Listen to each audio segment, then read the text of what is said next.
Petty, Earnhardt, Martin, Schrader, Musgrave, Boys, Jarrett, and Rudd for the first time in 1993.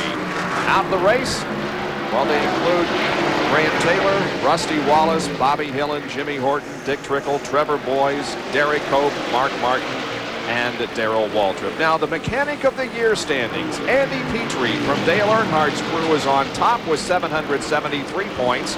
Tony Glover is next from Ernie Irvin's team. Buddy Parrott is third with Rusty Wallace. Fourth is Donnie Wingo on the Jeff Bodine car. And in fifth is Ken Howes, who works with Ken Schrader. There's Davey Allison, the second place car right now, trailing Kyle Petty as we have completed 107 laps out of 200 in the Champion Spark Plug 500. We'll be back with more in just a moment.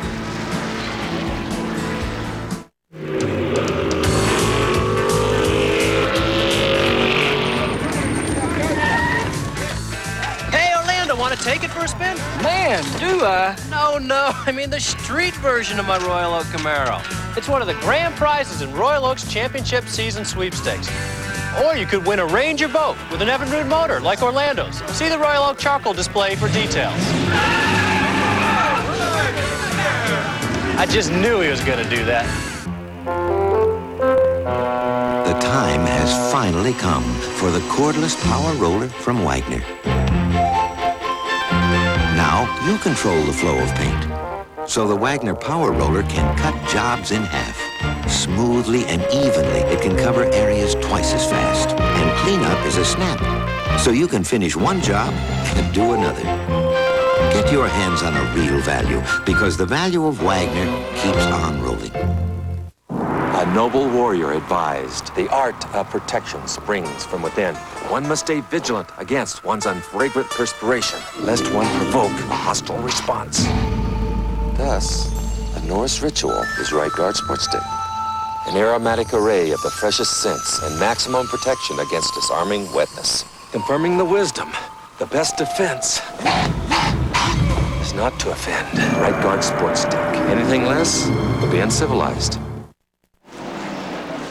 We're under our fifth caution of the afternoon here at Pocono. No crash on the racetrack. This was brought out by Wally Dallenbach Jr., who apparently blew an engine because a lot of smoke was coming from that car out of the tunnel turn and all the way around to the garage area where the Keystone Beer Planters Peanuts Ford is right now. And there's Elmo bringing the pace truck out again to pick up the field. And Dale Jarrett got a break, Ned, because he was just in the same straightaway with Kyle Petty to be lapped. So yep. Sure did. They may raise the hood now and find something wrong with the car. They may be able to repair it. This caution comes on lap 108. Hasn't been all that long since they have made pit stops. But I'll bet you they all come in. Yeah, they might be able to go on one more pit stop after this. It'll be close for some of them, but I don't think so. No, you're right. 45 laps. Yeah, they could. I'm thinking wrong. All right, here they come, and Jerry will send it down to you. And Kyle Petty once again will lead the parade down pit road. Kyle Petty, Jimmy Spencer and company pitting up here toward turn one at the far end of the pits. Kyle Petty looking to pick up his first victory since Rockingham in October of a year ago. Once again, Kyle Petty on the top of your screen. Pontiac on top, Ford on bottom as Kyle's Mello Yello crew will change 4 tires and clean the windshield. Watching Davey Allison's crew, Larry McReynolds and the crew now changing that car, making a chassis adjustment, a serious adjustment in the right rear of Davey Allison's car, while left side tires are going out in Kyle Petty's Pontiac. Davey is out, Kyle is out, but Davey was pitting down, and now they race to the line. It looks like Davey Allison will win the race to the line. Kyle Petty is second, and maybe Sterling Muffin is third. Let's go to John Kernan. Dale Earnhardt has shut off the motor. What they've already done is change 4 tires. They've also put a new breather cover on, and you can see where they're spraying a cleaner on the right side on the valve cover, trying to clean away some of the oil. It's not a really serious oil leak. The last time he was in and left pit road, there was just a couple of little drops on the pavement. But the crew will go to work, and you can hear the crowd as they're, some are cheering, some are, well, booing, others are making other noises, I guess you might say. But well, what they did is they took the breather off. They put a little oil in. Danny Lawrence put about a quart of oil in. They've got another quart of oil ready to go in, and they are working furiously with the motors shut off. and trying to get him off the pit road before he goes down a lap. Guys, we'll have to wait and see. Back to you. They continue to work on the car. The field is just now approaching turn number 3, so they've still got a little bit here before he loses a lap. Earnhardt getting the car refired now. The smoke that you saw when they had the hood up, that was not oil smoke. That was the cleaner they were spraying on there to clean the oil off, was getting on the exhaust system. That was the smoke we saw. Well, Dale makes it out easily and will stay on the lead lap as we remain under caution here at Pocono International Raceway. Imagine this is a sidewall of a tire. The whole idea is to keep the tread area in level contact with the road, or you'll lose traction, especially in cornering. Now, Goodyear has learned a lot in NASCAR racing and applied that knowledge to Eagle's street radials. In cornering, there's a lot of force trying to lift the tire, but Goodyear Eagle's racing-inspired sidewall design works to hold the tire firmly to the road. Eagle radials, only from Goodyear. We like to say the best tires in the world have Goodyear written all over them. Why use Valvoline motor oil? It's the #1 choice of Indy 500 chief mechanics, Daytona 500 chief mechanics, NHRA mechanics, and Baja 1000 mechanics. For use in their race cars and in their own cars. Any more questions? People who know use Valvoline.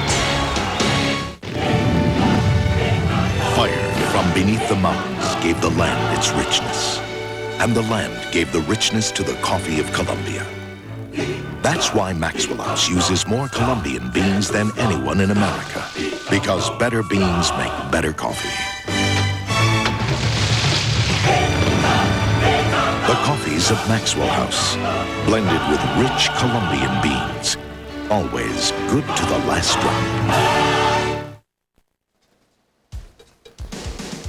Along Route 903 in northeastern Pennsylvania stands a monument to one of the greatest athletes of the 20th century, Jim Thorpe. The Native American hero of the 1912 Olympics in Stockholm was buried here in 1953, and 2 towns merged to form Jim Thorpe, Pennsylvania. 20-ton granite mausoleum honors the memory of the man whom King Gustav of Sweden called the greatest athlete in the world. That's just down the road here from Pocono International Raceway, where we are 110 laps into the 200-lap Champion Sparkplug 500. We are still under caution because of a blown engine on Wally Dallenbach Jr.'s car. We'll take another break before we go green.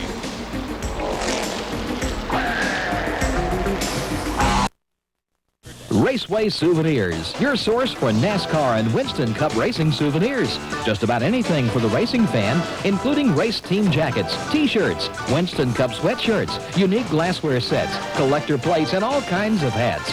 Racing collectibles are our specialty. Hard to find die-cast miniatures from today in NASCAR history, ready to assemble kits, and racing collector cards. We've even got racing bottled water. Raceway Souvenirs in Hampton, West Mercury Boulevard between Captain George's and Pizza Hut. People ask me, Jane, what do you see when you watch Lifetime? And I say, you see movies like this, shows like that, and me. You see comedy like this, drama like that, and me. And you see women like this, guys like that, kids like this, issues like that, and me. I mean, more on Lifetime, the first network for women.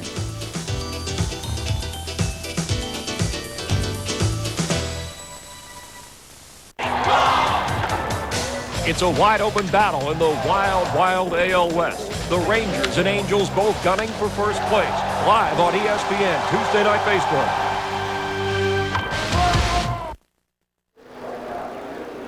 Welcome back to Pocono. We're with Andy Petrie, the crew chief for Dale Earnhardt. A second time on pit road.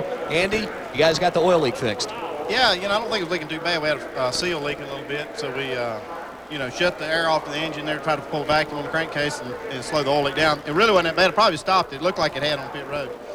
Here's how they did it. This is the breather. What they did to create the vacuum and to cut off the airflow is they just encased it in plastic, put new breathers on, guys.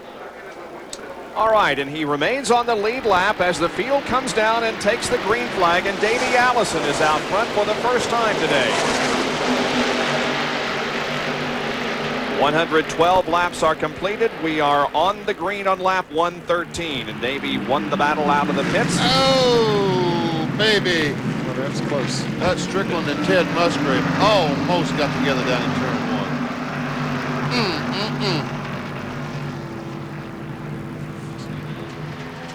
Now, Kyle Petty has been able to lead all day. Can he pass Davey Allison? Sterling Marlin third, and Ken Schrader is fourth.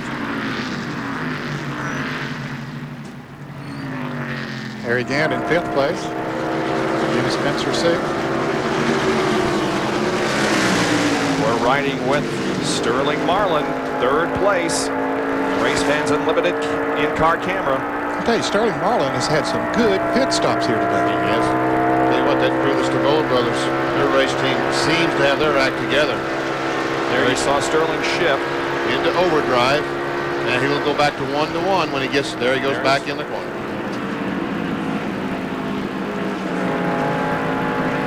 We saw that graphic that Dale Jarrett was in 14th place. He did lose a lap in the pit, so that'll drop Diaz 1 lap behind. They fixed something on the engine, and he appears to be running better, but he did lose a lap. On the far left is Jimmy Hensley in the 7 car. Right behind him is Morgan Shepherd in car number 21. That's the battle for 7th position, 7th and 8th right there. Morgan has hung in there, and the Wood brothers said go forward all day long. He had some handling problems early in the race, but the last couple of runs, he has stayed right there with top 10. Shepherd, the winner in Atlanta earlier this year, where the 93 season will wrap up. Determined the Winston Cup champion. Davey hangs on to the lead as he leads Kyle and the others down the straightaway. You see Sterling Marlin lost some ground. Kenny Schrader passed Sterling Marlin going down the Long Pond straightaway. Sterling passed him back in the short chute. Ooh, Spencer gets very loose on the inside of the Hut Strickland car. He gathers it back in, but he was just I thought he was going to into slide up into him there. Yeah. Ted Musgrave comes along, so does Rick Mast. Spencer moved out to make him a wide entry in the corner. Bixby can nose or something. He's got a bloody nose. Well, I'm going to close the chapter on Dale Jarrett again. They fixed the car. It looked like he had good horsepower, passed a bunch of cars on the start, but now he's slowed down again, so apparently that cylinder has gone away. Whatever they did has gone away from him.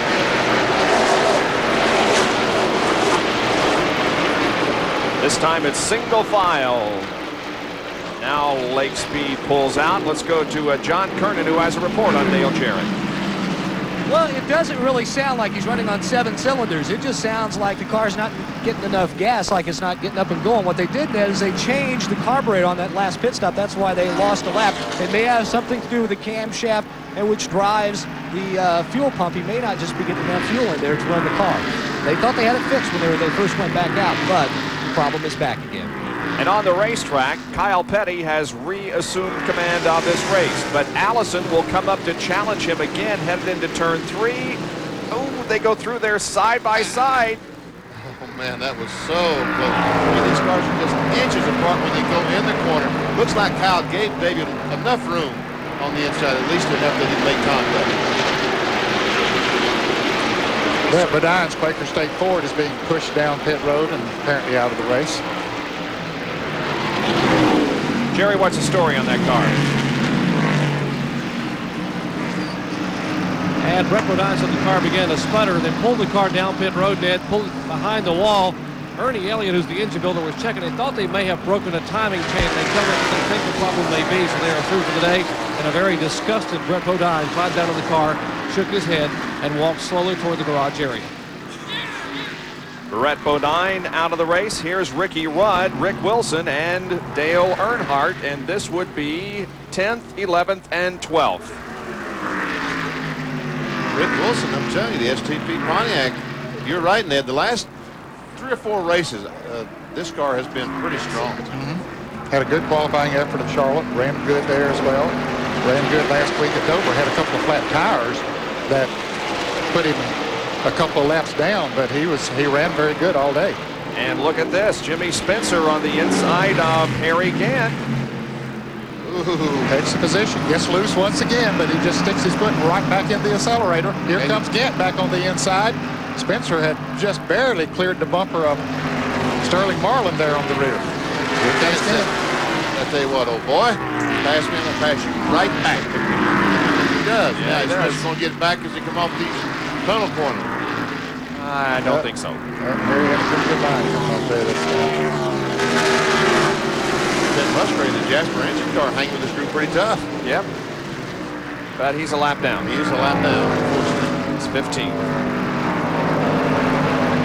We're talking about Rick Wilson a moment ago. His best finish was at Sears Point a month ago. He was 8th.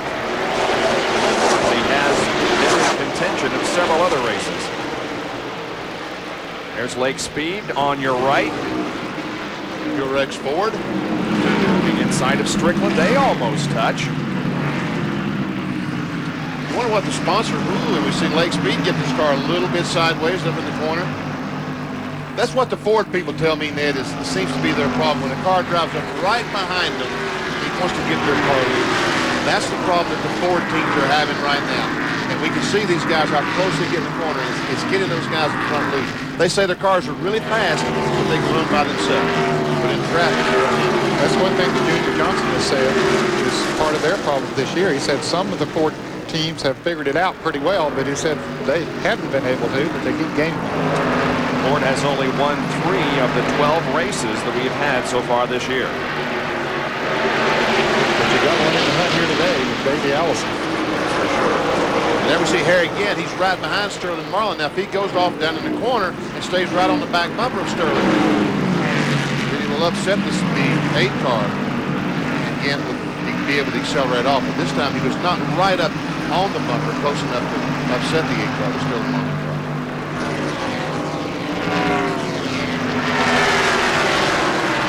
Sterling Marlin's best finisher at Pocono was 5th in 15 starts.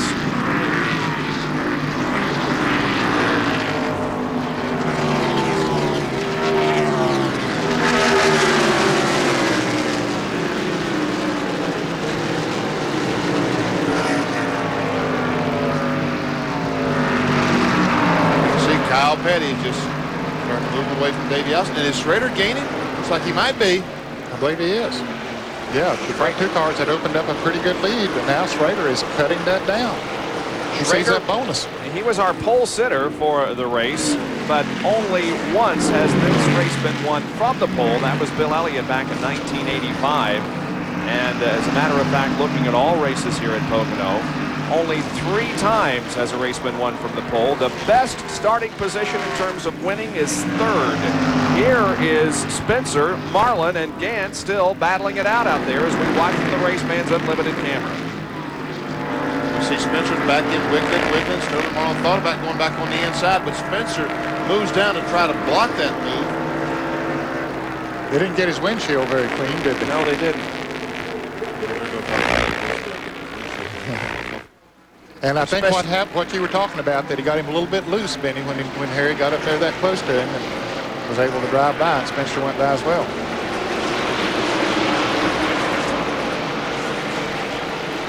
Petty, Allison, Schrader, Gant, Spencer. There's Earnhardt, Bill Elliott,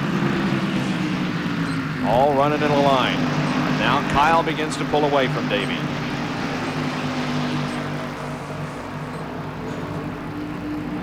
I think we've kind of settled the decision as who has the best car today. I think we can determine right now that at the moment, at least for the first 121 laps, Kyle Petty has had the best car. Mello Yello Pontiac has led 81 of the first 121 laps. The champion Spark Plug 500 here at Pocono. We'll be back in just a moment.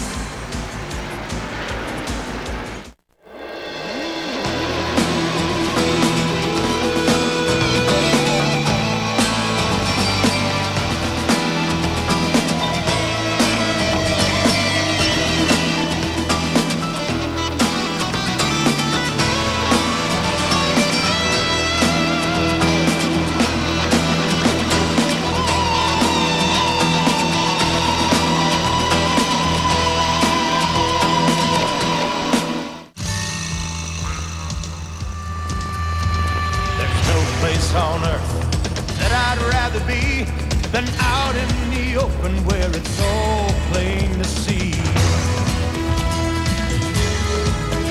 If it's gonna get done, it's up to you and me. Come on and head for the mountains of Bush. Come on and head for the mountains of Bush. Yeah.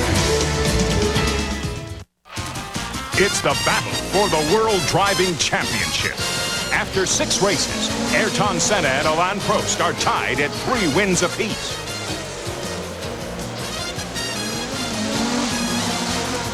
Damon Hill is in 3rd place, ready to make a move to claim his glory on the victory stand.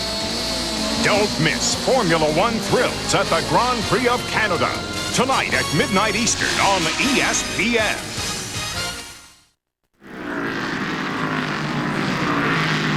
We're back at Pocono International Raceway in the Champions Spark Plug 500, still being led by Kyle Petty. There's Davey Allison running in 2nd position. Kenny Schrader is 3rd, Harry Gant 4th, and Jimmy Spencer is now running in 5th spot. For a while, it appeared as if Schrader was closing in on Allison. And in fact, Allison might be closing in a little bit on Kyle now, but I don't think Schrader is gaining that much now. In fact, Harry Gant might be gaining on him. Schrader, that's right. Yeah. Kyle Petty continues this, I think, the motorcycle every race he goes to. That's right. He left Charlotte, went to Dover on his Harley, rode it up to New York, on up into Maine, to Loudon, New Hampshire, and down here to Pocono. But I will report they're going to load it on the truck and haul it back to Charlotte. Here's Jimmy Hensley inside of Sterling Marlin, and Lake Speed is going to come with him. Go in the tunnel corner, and Sterling has no choice but to back up and let these guys go. You know, this race has been decided on several occasions about in regards to fuel. It seems like every time we come here that someone stretches the fuel mileage and gets an advantage, like Harry Gant won the race here once. You see Rick Mass going by Sterling Marlin. Here comes Rudd. So Sterling Marlin's car lost the handle. Yep. Losing the handle here the last 2 laps. Sure has. He is losing positions. Yeah, he was up there in 3rd place and now just dropping on back. Well, speaking of gas, Jerry Punch is down on pit road with the gas man. Is that who I think it is? You're exactly right, Bob. The 1983 winner of the Indianapolis 500. His nickname is the Gas Man, Tom Stevens. Tom, welcome to Pocono. You're here as the Grand Marshal for Champion Spark Plug. Yeah, we are. You know, we raced here quite a few times, won a couple races, but it's always good to get back to the Poconos, especially to see the stock car boys who put on such a great show. And you love race cars. You're also a pretty good golfer, and I'm told you have a very special golf cart back in Phoenix. Well, we actually do have the world's fastest golf cart. It's been clocked at a little over 100 miles an hour. I think it'll go faster, but I got to find somebody braver than me to drive this sort of thing. What do you do with a 100-mile-per-hour golf cart? Get them in a hurry? Sell a lot of green fees at a golf course. No, we just have it for PR. It's been a fun little program. I thought if I'm going to have a golf course, I better have the world's fastest golf cart. So we do. So you run a golf course. Any thoughts about getting back in a car, getting back in an Indy car or even a stock car? Yeah, we haven't given it up. That's but you have to be in the right situation. It's got to be equipment that can be competitive. Superman died a long time ago. You can't carry these things. So if I could find the right deal, we'd love to do it. Tom, thanks for taking time to join us. You bet you do. Glad to be here. Tom Stevens, 1983 winner of the Indianapolis 500 and Grand Marshal for today's Champion Spark Plug 500. Let's go up pit road to John Kernan. Thank you, Jerry. Sterling Marlin's had one of his strongest runs all year long today, but you've been seeing him fall back and back and back. The problem is the set of tires. He had radioed back and told Ken Wilson that this has got to be the worst set of tires they've had on all day. The car just does not want to run on this particular set of tires. And Lake Speed slowing down and coming down pit road. Lake Speed, who's had a pretty decent run the last few weeks, just circumstances have caused him problems. He is on pit road. We're assuming this is for scheduled maintenance as he will pull to a stop. No, it's not. The hood is going to come up. He came in awfully slowly. He may not have been under power, and the crew will go to work to look and see if they can fix the problem. Yeah, he went into turn 3, John, and all of a sudden just slowed down. He had just passed Sterling Marlin and a couple of Jimmy Hensley and was moving up into standings, but apparently he's going to be out of it. Yeah, it sure does, Ned. They took a look under the hood. They have put the hood back down, and it looks like they are beginning to push Lake Speed to the garage area. You know, those guys have had some great runs the last few weeks. Charlotte, Dover, they had a great run going today. And it's not from a lack of work. In talking with Lakewood, he says they've just gotten a hold of some parts that just have not stayed together. It's just one of those things. You just have to work through it. But with the way they've run, the way they've qualified, he says it's a really big boost to the team. And what the problem is, the engine just simply locked up on Lake. That, as you said, as he went into turn 3, it just slowed suddenly. So Lake Speed is headed for the garage area. Lake had qualified for 11th starting position and was in the top 10 when the problem developed. Now your Fram Field summary here will probably show him up in the top 10, but he has dropped out of competition. The interval between first and second staying pretty much the same. Kyle maintaining the advantage over Davey Allison. They passed Jeff Gordon out there in the tunnel turn. Jeff is back after his early race crash.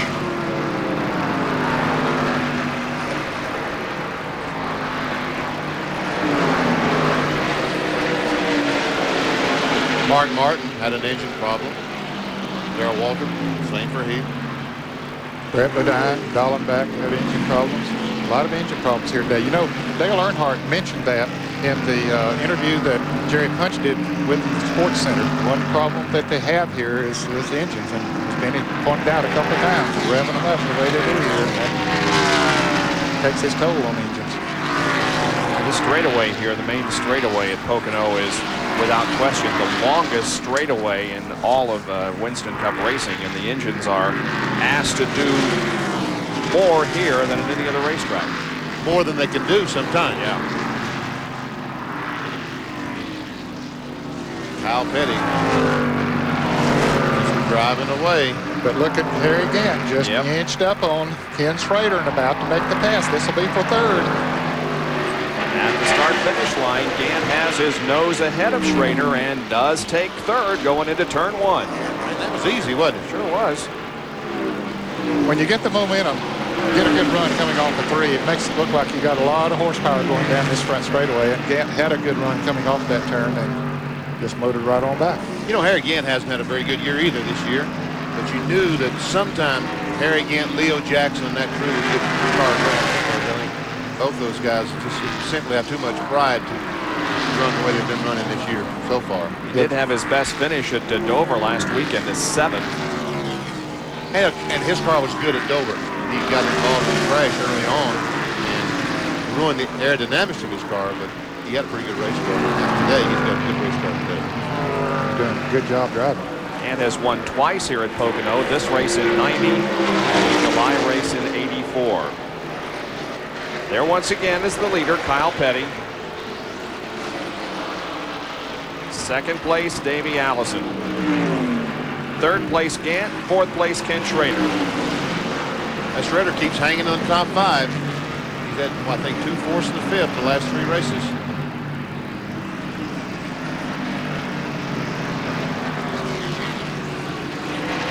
Then there's Ted Musgrave in the 55 car. He's 14th, the first car not on the lead lap. But his car is running well. I don't know how he got that lap down. He might have had a flat or something. He did indeed, yes. That's right. I think he did have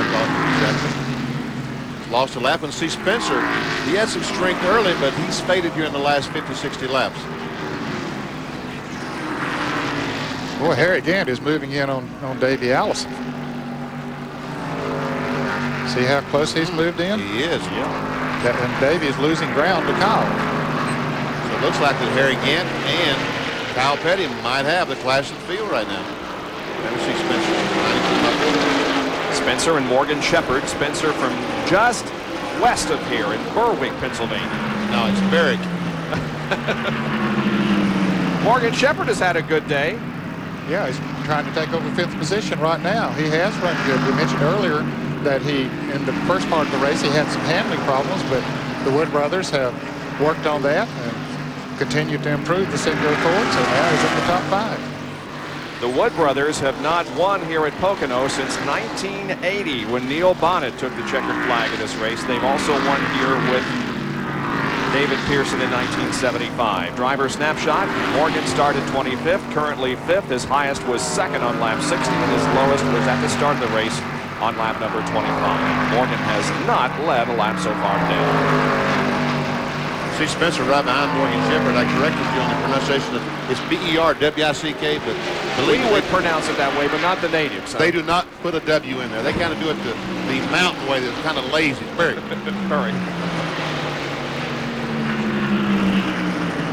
There's Rick Mast. Another car's a lap down, but running well. Yep, he's 15. Rick had a good solid run at Dover last week. Finished in 6th. I believe that. Take a look at his snapshot. Started 13th. Currently 15th, but he has been as high as 11th and as low as 24th. John Kernan has more on Rick Mast. Yeah, Rick Mast, my homeboy, my buddy from back where he lives near Roanoke, Virginia. So got to get a little plug in for him. And talking to him this morning, he told me, he said, man, I'm going to run terrible. then we walked over to the race car, Richard Jackson and the guys. They were changing everything. They were changing all 4 springs. They were changing shocks, sway bars. They moved the tracking bar. I asked Rick, what do you think now? He said, well, it couldn't get any worse, so it has to be better. And earlier on, he lost a lap because they had rounded off one of the lug nuts on a pit stop, and they had to come in and make an unscheduled stop later on. So that's what cost Rick. All right, thank you, John. Rick Mast from Rockbridge, Baths, Virginia. Now, it appears as if Davey Allison, well, the interval is shrinking. Let's It's put it that shrinking, way. but look at Schrader. He's coming back on Harry again. Staying right with him after Gant went around him. Schrader has stayed right with him, and they have continued to gain on Davey Allison. You know, some people have said that Davey Allison be thinking about fuel mileage and trying to make one stop. I don't think so. I don't believe they could go from the last time they stopped to the end of the race with one stop.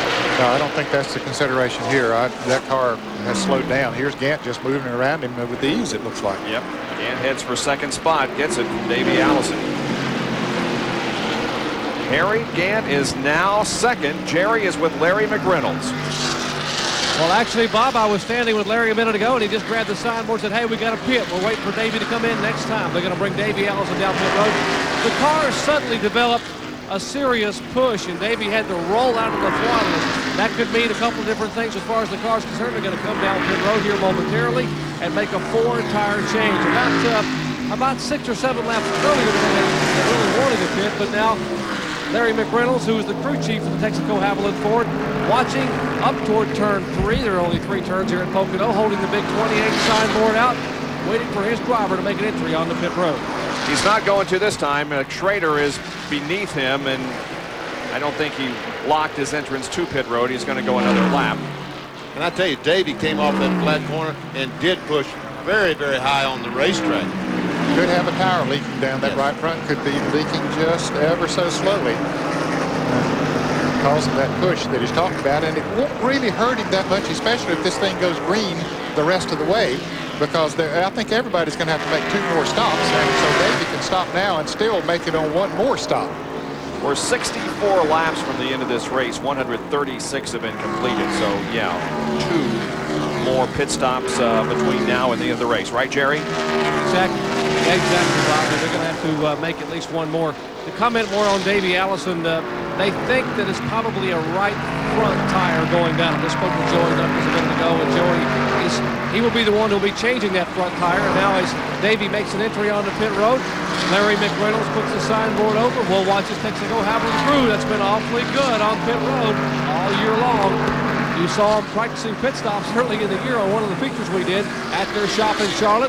And we'll see how well they can do it now, having been put under the pressure of a green flag stop. Here is Davey stopping the car. They cleaned the windshield. And let's listen to the air guns as this crew now goes to work and will change all 4 tires. Listen in.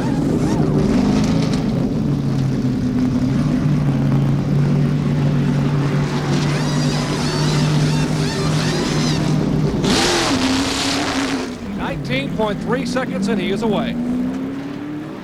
Dale Jarrett is in the pits, and here's John Kernan.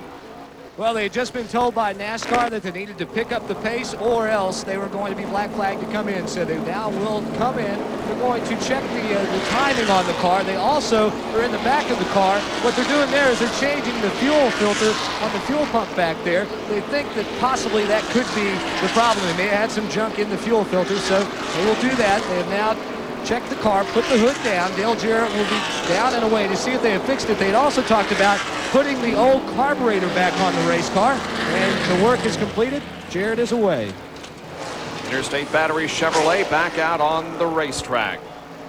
We're glad you could join us on this Sunday afternoon for our live coverage of the Champion Sparkplug 500. Burt Reynolds for Quaker State. The big Q stands for quality. Always has, always will.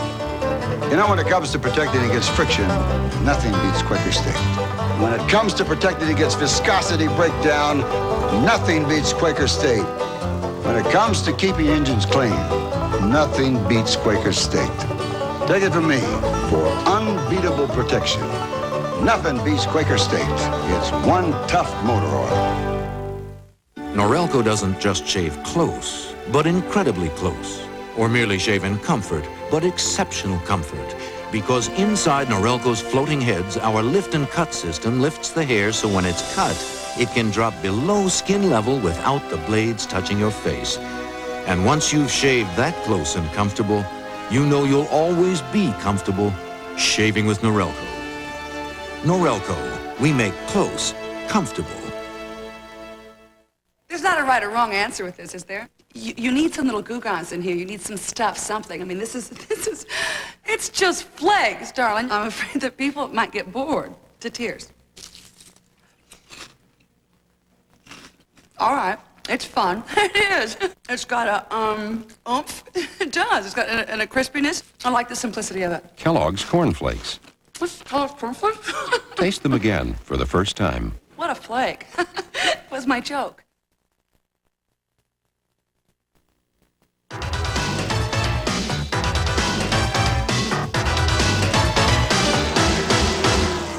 Track facts are brought to you by Quaker State. The Big Q is one tough motor oil. One of the most frequent questions I'm asked as a front tire changer for Davey Allison is, sometimes you'll stick your head and your arms up inside the car during a pit stop when you take the tire off. Exactly what are you doing? And that's a pretty easy question. I've got one of three things on my mind that I'm looking for. I'm looking for this right here, this brake pad at a place like Martinsville, Wilkesboro, or a road course where we use a lot of brakes because these cars are so heavy. I'll sneak a peek in there and make sure that we've got enough to go the duration of the race. Second, take this little ratchet, I carry it in my mouth over there, and I either screw down or up depending on what he wants to do, make the car loose or tight. Do that real quick. The third, we start the race with a half a rubber in all four springs.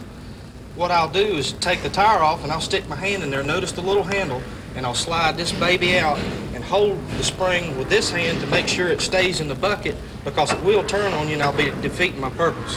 But this is a quick fix, and Davey seems to really like these, and we've won a lot of races by doing this. It takes about 3 seconds to do this, but it really helps us make up ground on the racetrack. And making up ground on the racetrack right now is Kyle Petty, but he is headed for pit road. The leader comes in. Jerry? And the scheduled pit stop for Kyle Petty. He will need one more stop, probably about 20 laps to go, to make it the rest of the way. And now the Mello Yello Pontiac driver looking for win number 1 in 1993. He comes in a hurry and jumps on the throttle and the brake pedal at the same time as he revs the engine up here and comes to a halt. Crew now cleaning the windshield. They make a chassis adjustment in the right rear. There's a ratchet in the right rear window. One round and a half basically be put in the car. Now left side tires going on. The car is full of fuel. And the Mello Yello crew pull the jack. 18.8 seconds for a pit stop for Kyle Petty. Let's go up to John Kernan. Sterling Marlin's team has already put on right side tires. Left side tires are going on. Remember, we had told you he'd run so well only to get a bad set of tires last time. And Sterling Marlin's headed down pit road. Jimmy Hensley with the left side tires going on. His car, Dale Earnhardt, is also in. Hensley still working on it. Harry Gant also is headed down pit road. This is going to be the race on pit road. Kyle Petty, the Leo Jackson crew, Charlie Presley crew. Who is going to win the race? Renter to stop. The jack goes under. 2 bumps. 18.8. Remember, Kyle Petty, that was the time. It looked to me like Harry Gant was gaining on Kyle Petty. Charlie Preston goes around to the left side. Billy Abernathy changes, tightening the lug nuts on the right front. They're going to lose this battle in the pits. Yes, it is. 20, 21, 21.7. Harry Gant's away. More than 3 seconds longer than Kyle Petty's pit stop. And Kyle Petty is already going in turn 1. So, yes, he lost quite a bit on that pit stop exchange. Morgan Shepherd also comes out of the pits. Club Sterling Marlin, we've been talking about his good pit stops at about 19 and 4/10 seconds, so he did have a very good pit stop.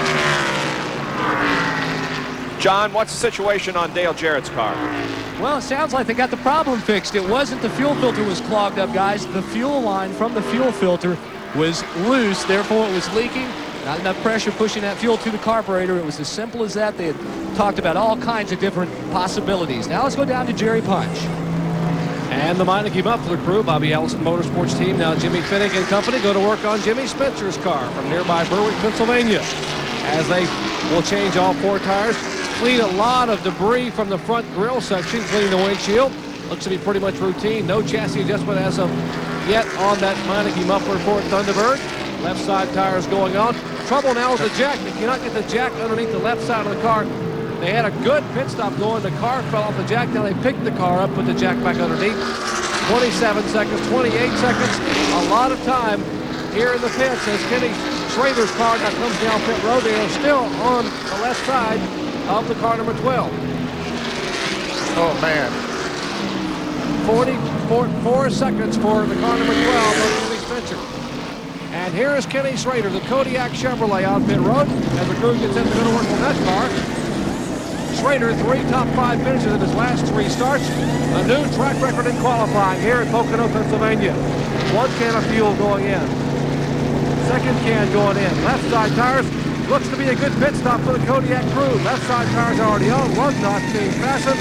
And they pull the jack. A little over 20 seconds. This Schrader pulls away.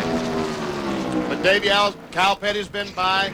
Davey Allison's been by. Harry Gant's been by. And Schrader will go back in the race in 4th place. So Kyle Petty still has the lead of this race, with next to the last pit stops being completed. Now we'll show you the interval from Kyle Petty back to the 2nd place car. Davey Allison. And it's all the way back to there. All the way back there, huh? So Robin Pemberton and that Mello Yello crew had a great pit stop, and Kyle Petty came down pit road as fast as he could. We saw him slide into the pits. He went in just as hard as he possibly could.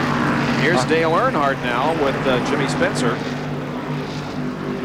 Jimmy lost a lot of time in the pits, and Earnhardt has caught up to him and passed him going into turn 1.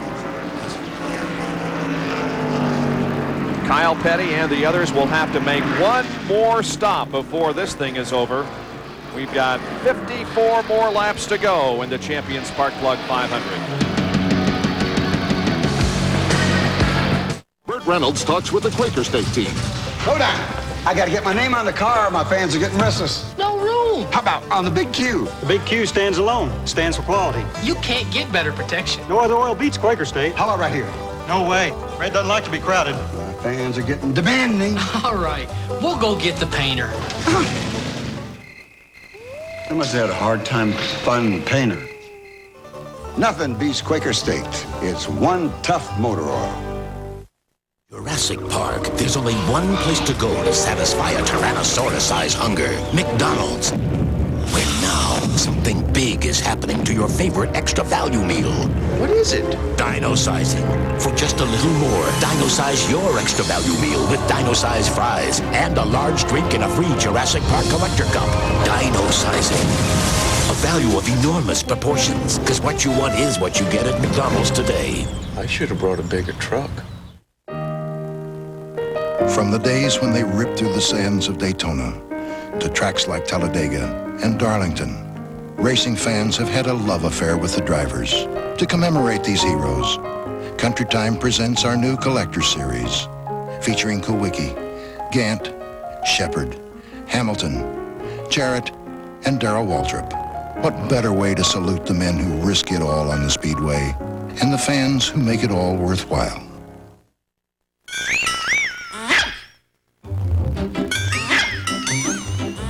If this is a lock, this is a Schlage lock.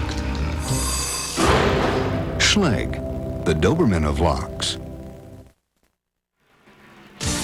ESPN SpeedWorld coverage of the Champion Spark Plug 500 being brought to you by McDonald's. What you want is what you get at McDonald's today. And by Country Time Lemonade Flavored Drink Mix with the taste of good old-fashioned lemonade. Well, a sellout crowd here at Pocono witnessing the Champion Spark Plug 500 NASCAR Winston Cup race. And we are just about 50 laps from the end of this thing with Kyle Petty setting the pace, leading Davey Allison.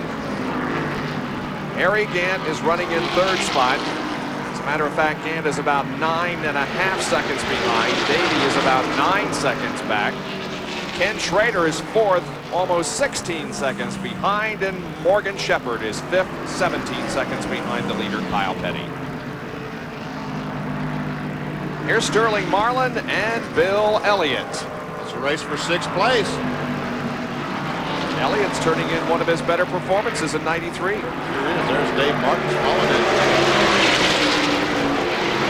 By the way, Kyle Petty has picked up the 5 bonus points for leading the most laps today, and this is the second time this year that he has done so. He also led the most laps at Richmond. Of course, that race was won by Davey Allison. There's Kyle. Coming up on Phil Parsons. Yep. Phil being shown in 18th position right now. He was up there in the top 10 for a little while. And here is Davey Allison. If you're going to look right behind Davey, you're going to see Harry Gant. He was 0.6 of a second behind him the last time by. This time he's just a few Carlin, 6 Carlin. Yeah, he's moving in.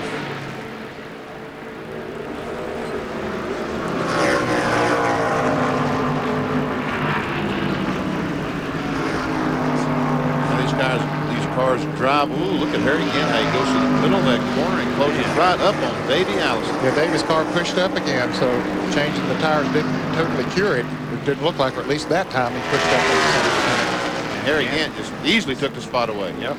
He's second. Get back to third. Here's a Napa field summary for you. That pass, of course, not reflected. Yeah, it is too. Guys, quick, aren't they out there?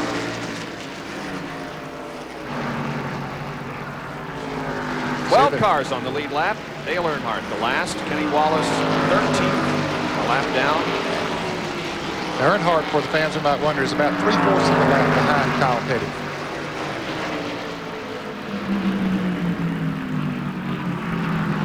Bobby Labonte had several problems today. You see his 3 laps. A lot of time on pit road today. Yeah, he hasn't run that bad on the racetrack. He just had some extra pit stops.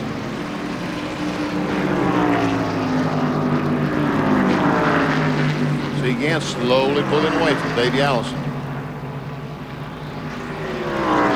Attrition rate has been the highest we've seen in quite some time.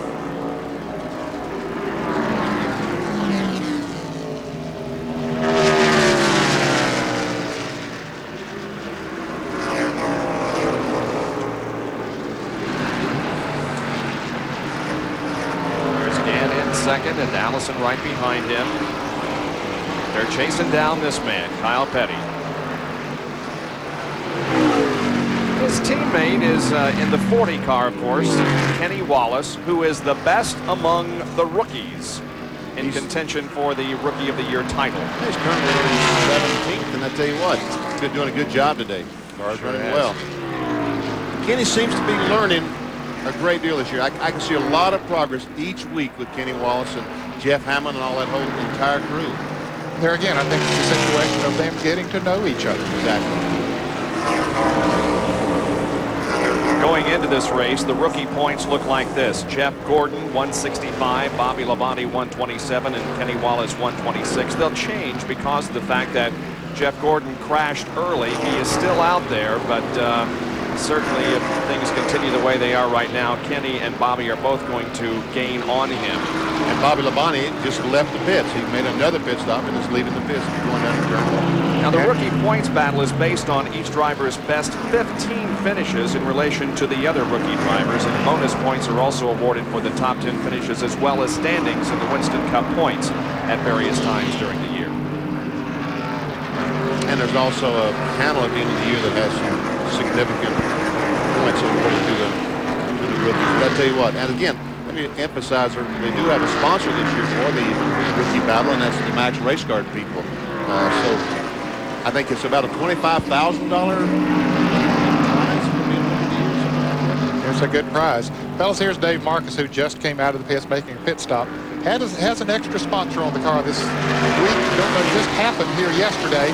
A group of volunteers, 225 people from Lancaster, Pennsylvania, come here each race at the Pocono International Raceway, help with the security and you know, just whatever work is needed to be done around the speedway. They saw Dave's car out there in practice on Friday and said he doesn't have a sponsor. Let's make up amongst us and see if we can sponsor his car. So they took up a collection and got well over $1,000, I understand. Really? So, you know, wow. That's that much per day. He came in and got himself a set of tires there, so that helped out. Here's another guy who a lot of people are saying, well, Dave, isn't it about time to retire? But I think you'll see Dave Marcus back in 1994. Yeah, he's not ready to give it up. He had a good run. He had a great run in Dover last week. Yeah. I'll tell you what, his car was good. Yeah, he got caught up in a wreck, but he was good. Yep. We see Jeff Bodine trying his best to get by Bill Elliott. It looks like he's going to be able to make it. And Rick Mass, I think, is going to try to follow. Got Elliott hung on the outside up in the tunnel corner, and now they go through there two abreast. 7th position, Bodine just took over. Elliott is in 8th, and Mass is he? Yeah. But Rudd is, yeah. would be in the 9th position. Right. Rick Mass currently being shown in the 15th position. He's the second car that's not a lap down. Ted Musgrave is 14th. Our next Winston Cup race here on ESPN will be on Saturday, July the 3rd, the Firecracker 400, the Pepsi Firecracker 400 from Daytona. Well, that's one of my favorite races all year. Here's Jeff Bodine's serial, started 14th, and this shows you how he has done in the recent laps. On lap 115, he was 14th, moved to 9th by lap 140, and now at the end of 155 laps, he's running in 7th. And Bill Elliott started in 16th. Lap 115 was 13th, ran there for quite a while, and then moved up to 8th by lap 155. Who's leading? The leader, our leader is still leading. Kyle Petty. Having field day here today. We talked about Earnhardt being dominant at the top of this show, and Kyle Petty. But you know, I kind of felt like Kyle would run well today. I talked to some of the crews down there, and passing his teammate. The Dirt Devil Pontiac of Kenny Wallace that we talked about a moment ago. We talked about Kenny learning something. Kenny, you can learn a great deal if you'll follow this car for about the next 30 laps. If you can. If you can. Stay up with him. Look all the way back there to Harry Gant. Almost the entire front straight line. That's a long way. Gant's caught behind some traffic here. Bill Parsons, Dale Jarrett. Never see Davey Allison. Morgan Shepherd, Kenny Schrader. This is for position. Yep, Shepherd and Schrader for position.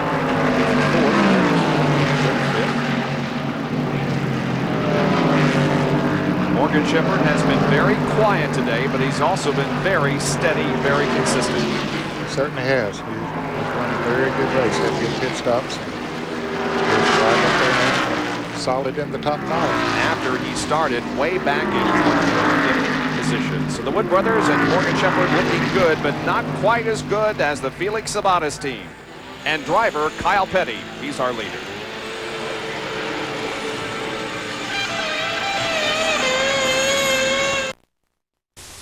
The pursuit of value.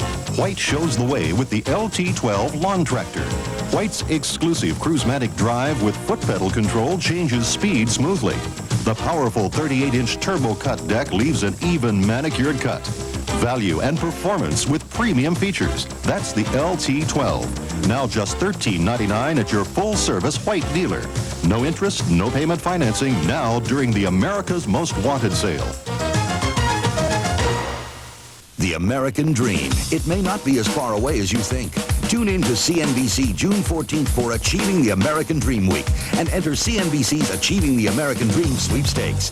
One local winner will win a great cash prize and a chance to win $25,000, a trip for two to New York, and a CNBC financial consultation. Enter at your local cable system or write this on a postcard and send it to the address below. The CNBC Achieving the American Dream sweepstakes. Enter today and tune in June 14th.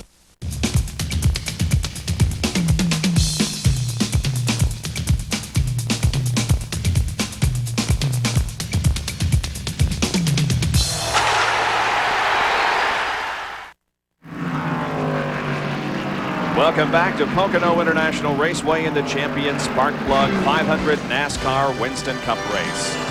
Friday through Sunday, June 11th through 13th, this Cadillac Senior PGA Southwestern Bell Classic, one of the toughest courses on the Senior PGA Tour in Kansas City, Missouri. Lee Trevino, Gary Player, Jim Colbert, defending champion Gibby Gilbert will be there, and we hope you will be too, Friday through Sunday, here on ESPN. Well, the interval between Gann and Petty is 11.5 seconds. Allison is 15 seconds behind. Morgan Shepherd is 16.6, and Kenny Schrader is 16.8. So I guess our cameras are going to be going to Morgan Shepherd and Kenny Schrader because that looks to be the best race in the field.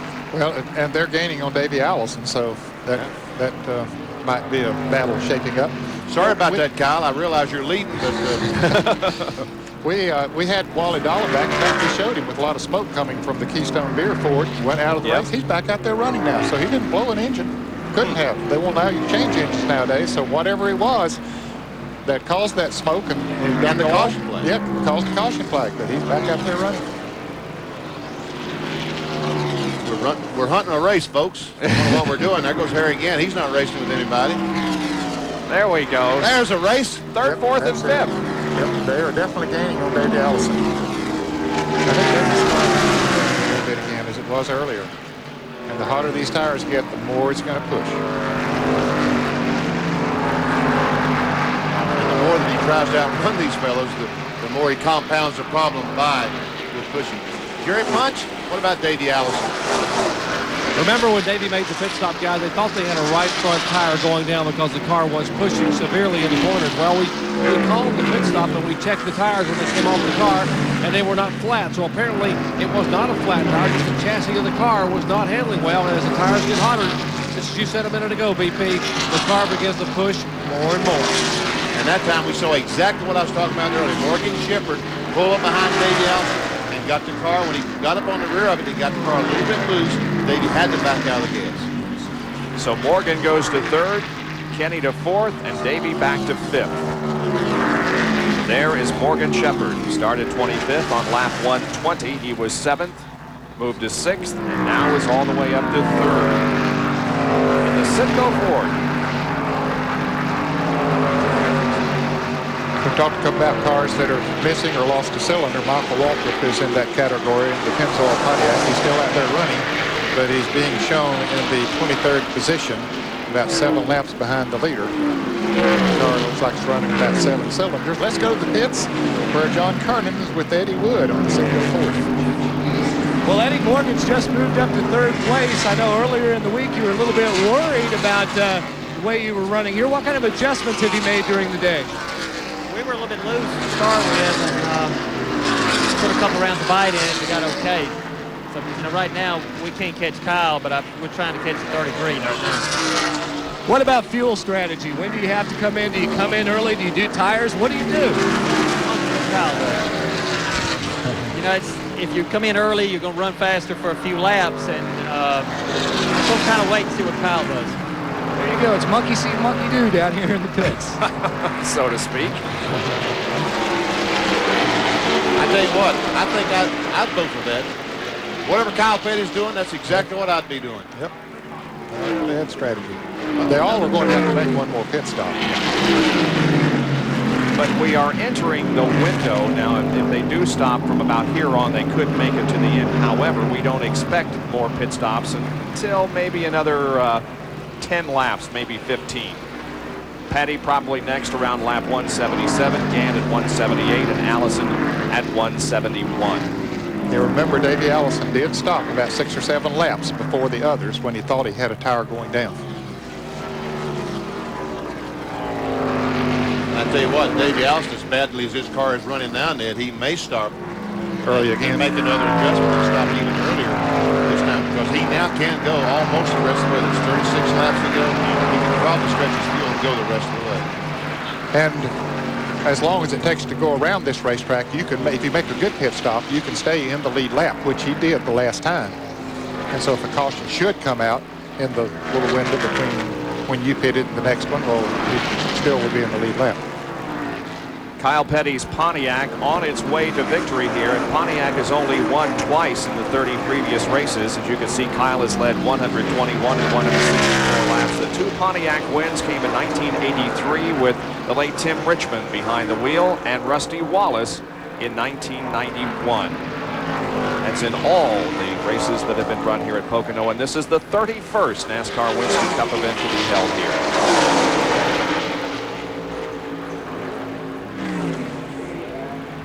Kyle Petty is bored. It looks like he ought to be bored. Hadn't raced with the soul all day. He passed Davey out. Yeah. Here comes Davey. He's losing ground. Yeah. So I would expect him to hit as soon as he can and try to make another adjustment and get 4 fresh tires on the car. And let's go down to Jerry Punch. We're in the Davey Allison pit. Let's check in with Larry McGrail and see what the problem may be as the car comes by. Larry, it appears the car is going away. What's the problem? Yeah, we picked up a pretty bad push. I don't know why it's changed like that. We had a spring rubber in the right rear. I just hope that thing hadn't come out. If that has come out, that would account for the push the car's got. But it seems like ever since we thought we had a right front tire back on lap 137, it's had a pretty bad push. Would you opt to make your final stop a little earlier and try to fix the car, Larry? Yeah, we're going to try to get the advantage of the fresh tires, but even though on the top side of the race, it's going to put us on more laps on our tires than our competitors, but we need to try to adjust it when we get to the fuel window. All right, so we'll watch Davey Allison to come in probably about 5 or 6 laps earlier than everyone else to try to make an adjustment and hopefully salvage a good finish. Yeah, I would have thought they'd be in the fuel window now. What, there's about 34 laps to go, 33 when they come back the next time, so they should be able to go the rest of the way as far as the fuel is concerned. But up front, it is Kyle Petty who leads this race and has led for most of it en route to his first Winston Cup victory of 1993. We'll be right back. Your world, genuine and true, working together in all that you do, and you're giving it your best. Proud to be your bud, Budweiser. Proud to be your bud. Proud to be your bud. Ooh, yeah. Proud to be your. Proud to be your bud. It's the lifeblood of your engine. That makes your oil filter your engine's most vital organ. That's why Fram keeps going the extra mile to make the best protection even better. The Fram Extra Guard oil filter. Unique glass fiber paper stops more dirt than any other filter for the best protection ever. Fram Extra Guard. American or import, it's an extra lease on life.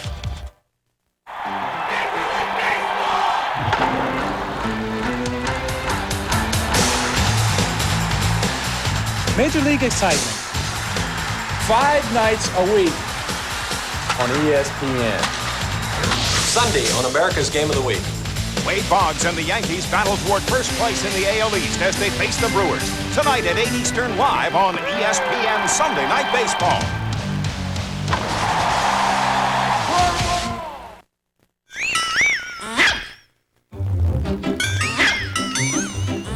If this is a lock, this is a Schlage lock. Schlage, the Doberman of locks.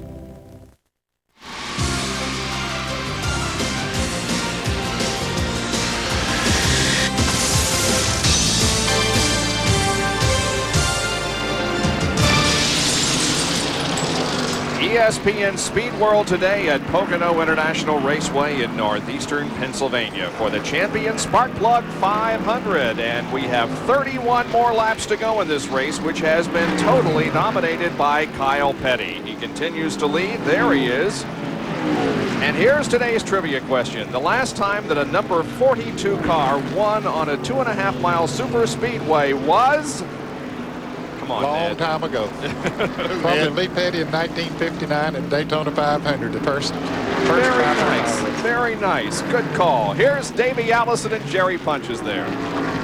And we mentioned it would be about 5 laps early. Actually, Davey pitting about 8 laps before the other cars scheduled to come in. But the handling problem necessitated an early pit stop. They will clean the windshield, change the tires, and as yet we have seen no ratchet to make an adjustment on the car.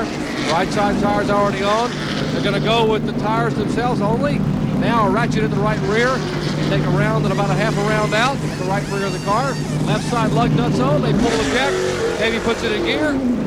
18.7 seconds. Pretty good pit stop, but he's away. But he's a lap down, Jerry.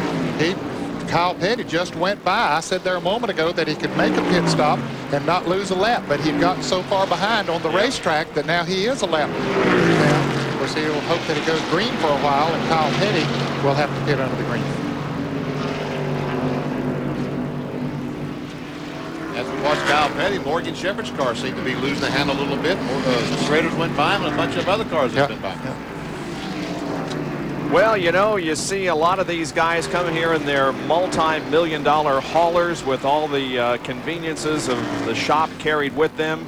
Here's how they transport the number 48 car that's owned by James Hilton and was driven today by Trevor Boyes, the old-fashioned way.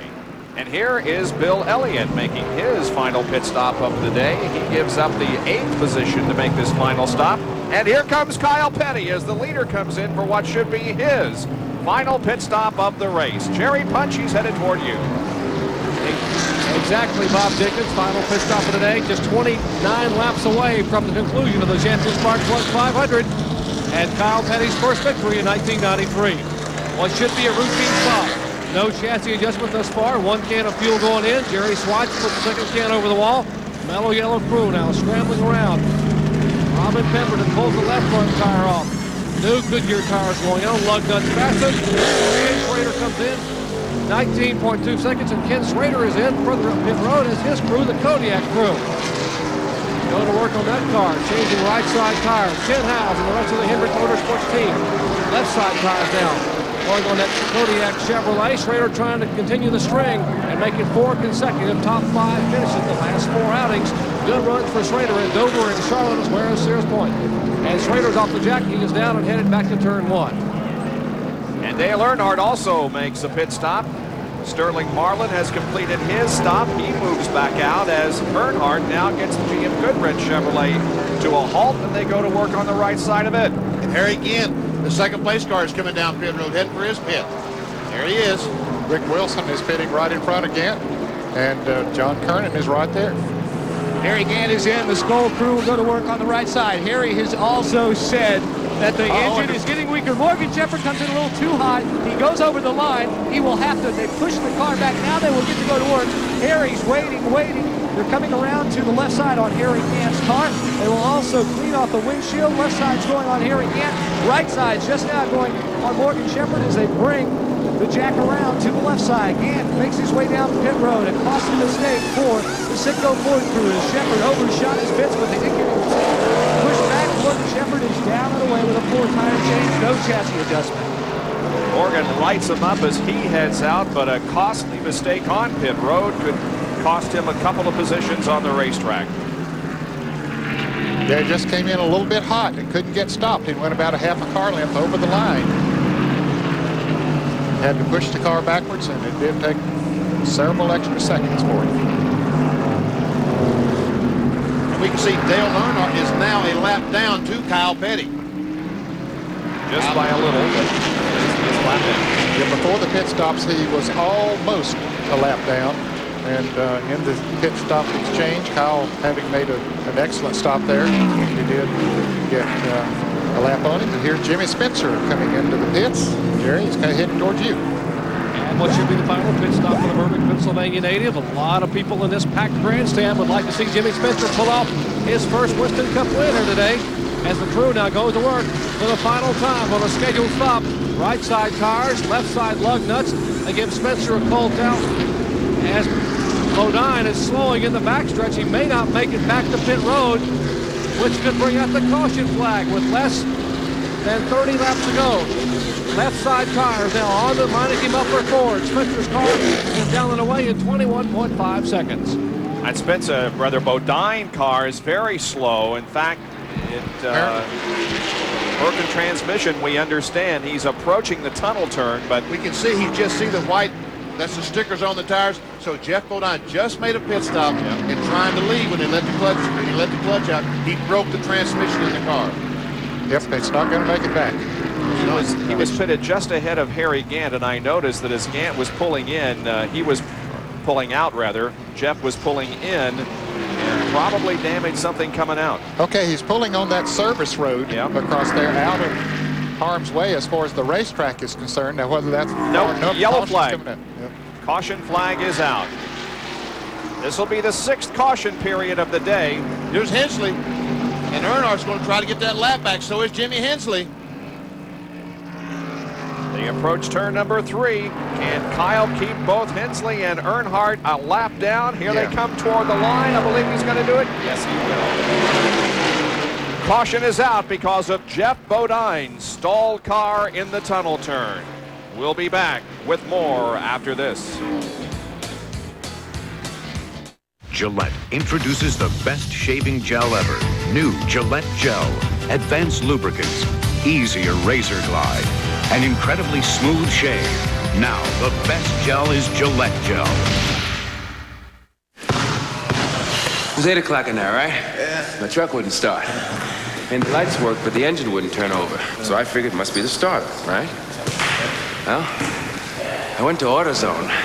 They said, let's test it. Turns out it was okay. So we tested my battery and found that it just didn't have enough juice to crank it. Now get this, I didn't have to spend a dime, because they even charged my battery for free. Get out of here. That kind of service? Hey, you just can't beat it. At Yamaha, we've always left the competition in the dust. And now it's time they took a bath. Introducing the Yamaha Pro VXR, the world's leading personal watercraft. When it comes to acceleration, we're flat out better.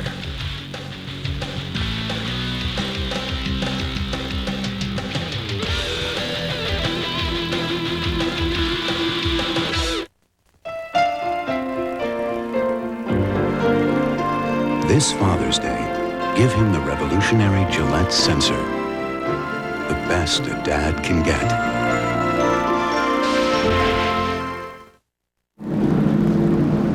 Those running up front are pitting. Here's Jerry Punch and Kyle Petty's pit.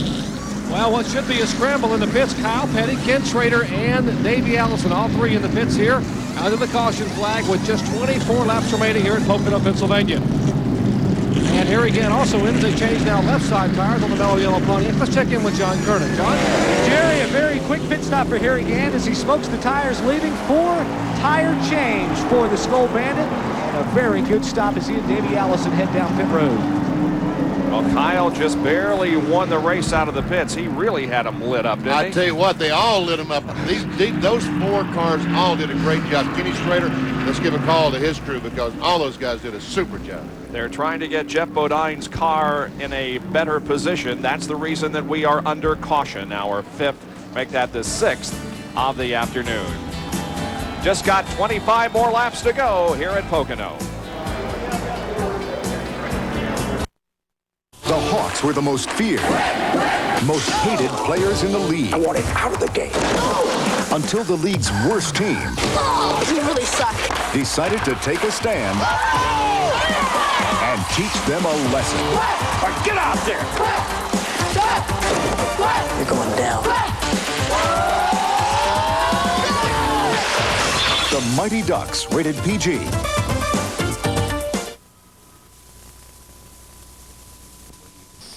You know, when my mama and papa was courting in this fine Ford automobile, you always had to take along a chaperone so everybody know the proceeding was respected. But Papa, he was smart, see? He make the chaperone drive so him and my mom can ride in the rumble seat. Now, Ford's still building them fine courting automobiles, and you can get a sweetheart of a deal on one right now at Thompson Ford. Chaperone not included.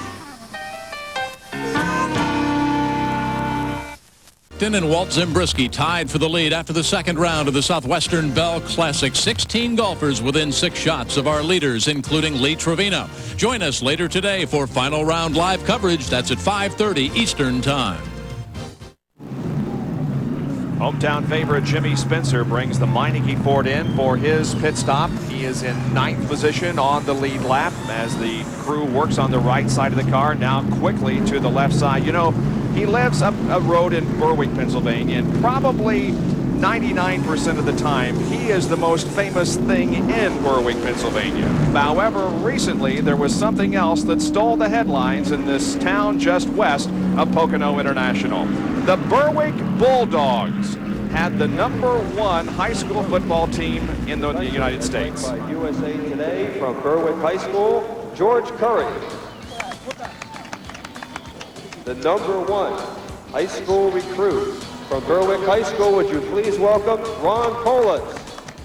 For a number of years, a college football player himself, would you please welcome Dr. Jerry Punch from ESPN. A number of years ago, he was a center at Berwick High School, Jimmy Spencer. Ladies and gentlemen, Dr. Jerry Punch tries to complete the first pass of his career, at least a pass completion to the right player, and he does! Actually, Dr. Jerry Punch played for NC State and had an outstanding football career. Didn't you, Doc? I think you were right the first time, Bob. It's probably the first pass people in Raleigh, North Carolina can remember seeing me complete, at least if somebody with the same jersey on. But I got to mention, you know, Ron Polis, who is the #1 high school quarterback in America, will be going to play at Notre Dame for Lou Holtz next year. George Curry, the head coach for the Berwick Bulldogs, what a great job he did. The #1 high school football team in the USA last year, and 85 of those members are here in the stands to watch this exciting race today. Back with more from Pocono after this.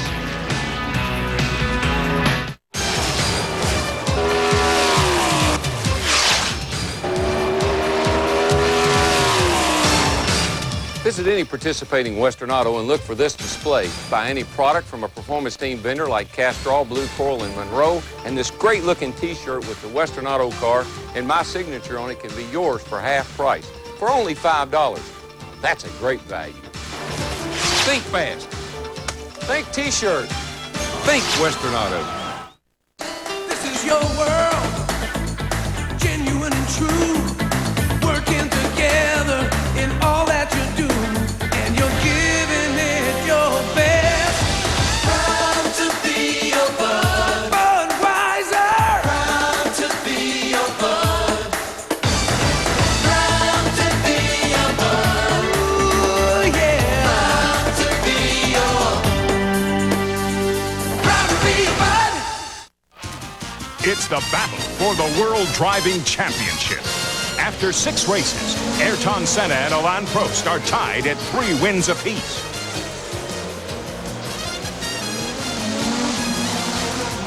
Damon Hill is in 3rd place, ready to make a move to claim his glory on the victory stand. Don't miss Formula One thrills at the Grand Prix of Canada, tonight at midnight Eastern on ESPN. Riding with Sterling Marlin, who now is 2nd.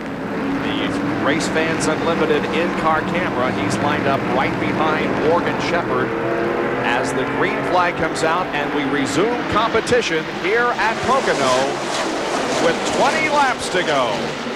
Morgan Shepherd is the leader. And all of that scrambling around, Earnhardt trying to get his lap, get back in the lead lap. So is Rick Mast and Rick Wilson. They all get back there. Jimmy Hendrick on the outside. And Rick Mast spins. Hope everybody can get by him. And so far he did. He went down in the grass, and I don't think anyone else except Rick Mast spun. and he's going to continue on. Just a little agricultural racing, as Dr. Jerry Punch described it yesterday in the ARCA race, and Mast is back on the track. But Kyle Petty, I think, had to slow down because of the car spinning in front of him and lost a lot of distance. Now, can he make it up? Here it is again. Let's see how Mast got sideways going into turn 1. Well, he and Rick Wilson almost got together. In fact, they might have touched just a little bit, and Wilson went on, and Mast. The 3-car might have touched him. Let's see if Earnhardt did. Yeah, he did. Yeah, the 3-car got him just a little bit, enough to get him out of shape and spin him around. Well, Earnhardt is back on the lead lap. He's at the front of the pack, but he is not the leader of the race. That continues to be Morgan Shepherd. Kyle Petty now has moved up into second, so Kyle is on the move. And he's right behind Morgan Shepherd. Watch Earnhardt go by. Here's Sterling Marlin. I guess Sterling Marlin is leading the race. Yeah, he is. Okay. Oh, okay. Yeah. Yep. Sorry about Meanwhile, that. right behind him, Kyle Petty is trying to get alongside Morgan Shepherd. That'll be for second then. Yeah, that would be for second place. Here's our leader, Sterling Marlin. There we see Sterling right behind Rick Wilson. There's Jimmy Hensley. And here comes Kyle Petty. He made that pass on Morgan Shepherd. He has taken over second, so it's Kyle Petty, Morgan Shepherd, and Davey Allison. Sterling Marlin has a pretty good lead. Yeah, I don't know what it is. It's probably 2 or 2.5 seconds or something. We'll get the clock running here in a moment. See how far it is. The question is, can Kyle close in and catch him within the time that we have left in this race? Or will Marlin record his very first NASCAR Winston Cup win? Kyle Petty just came off the corner and drove up right alongside Hud Strickland. The car is handling like a dream in Mello Yello Pontiac. Robin, Kyle, and that crew seems to have the handle on this racetrack today. They certainly do. Certainly do. Okay, let's go inside the 8 car and Sterling Marlin's your bestest car and just see how we got the lead. There's the leader, Morgan Shepherd. He follows Earnhardt. Earnhardt gets alongside Morgan Shepherd on the inside, the preferred line. Now we're going to see the spin. Nail the gas, and away he went. Yep. Had Morgan out on the outside, so he just stood on the gas and took the lead. Now he's trying to pass Rick Wilson. He's not going to hold Kyle Petty off, I'll tell you. Kyle Petty's just coming too strong, too hard. He is coming in a hurry. Here's Ken Schrader trying to take the position away from Morgan Shepherd. It's going to be from about 5th, 6th place. Morgan's car seems to have to run a while before it really sets in and starts running good. And he did not stop and get tires that time. He had a couple of laps on his tires. Kenny Schrader and Kyle Petty both did stop and put 4 fresh tires. Jimmy Spencer did as well. There comes Spencer into the picture.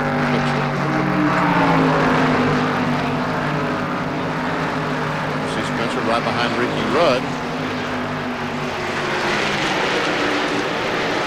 Now Marlin passing the car number 44, and Kyle Petty has caught him, gentlemen, as they go down into turn 1. Not quite caught him, but he's right there. We better get this statistic in before it goes away. But the last time the Stavola brothers won a NASCAR Winston Cup race was at Daytona in 1988 with Bobby Allison driving. For the Daytona 500. 7-car Jimmy Hensley's. Kyle made a little bit of a slip coming off of turn 1, and that allowed Hensley to really come up there on him, but Kyle has got her back down on the inside again, trying to move around his dad's race car. But Jimmy's had a good run right now.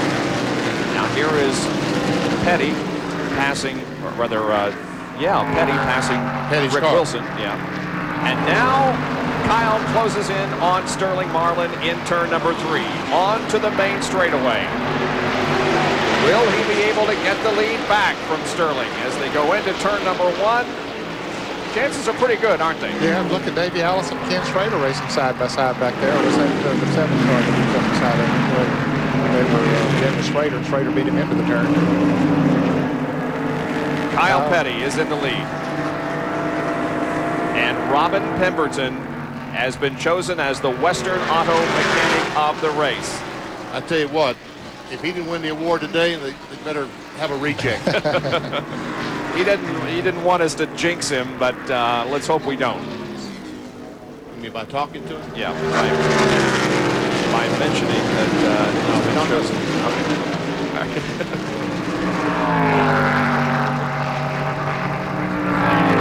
Marlin trying to hang on a second. There comes Kenny Schrader. Kodiak car. Schrader's on the move. He's on the move, trying to catch Sterling Moss that second spot.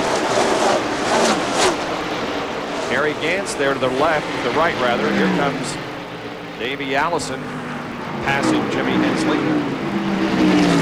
Well, Harry Gantz spent all that time working his way up to second place before that caution came out. And then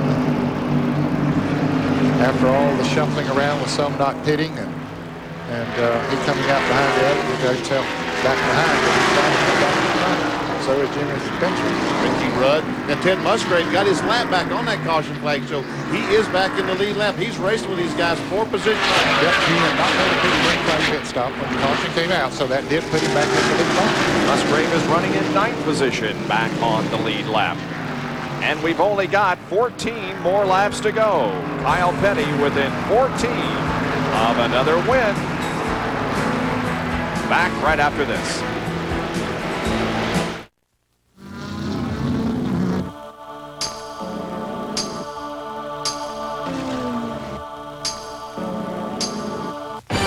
Don't wait. Get the news weekly of motoring, Auto Week. Don't wait for driving impressions. Auto Week drives them all and tells you about them first.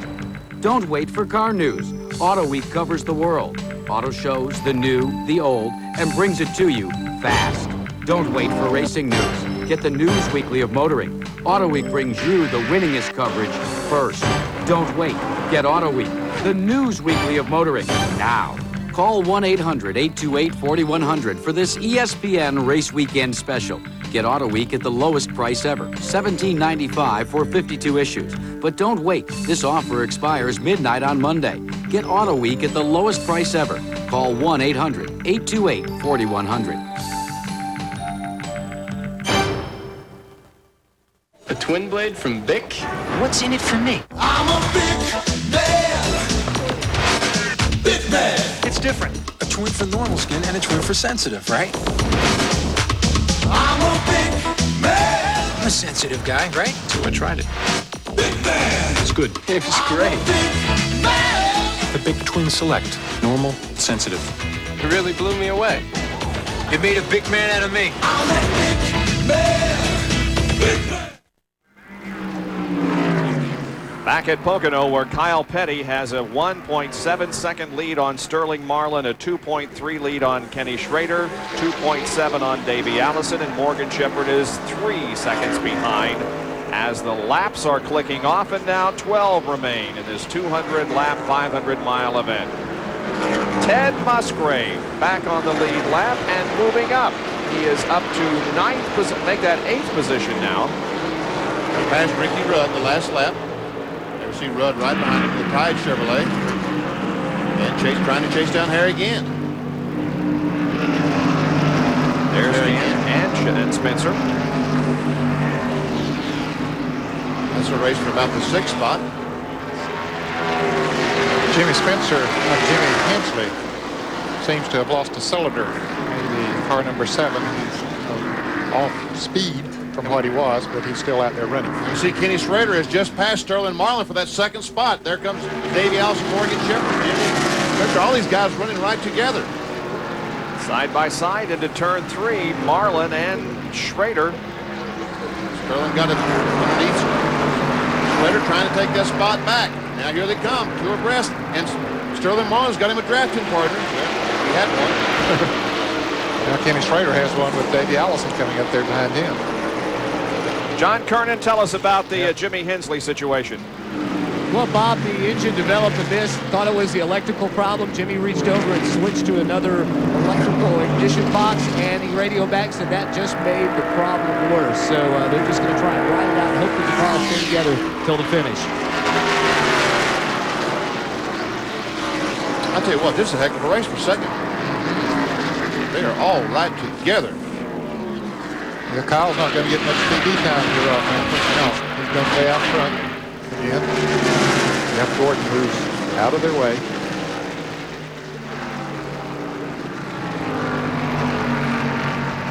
Schrader has second right now. Marlin is right behind in third. Then comes Allison, Shepard, and Spencer. There's the leader. Now you know why we aren't showing you the leader. Right. 10 to go. There's Harry Gant trying to move around Rick Wilson.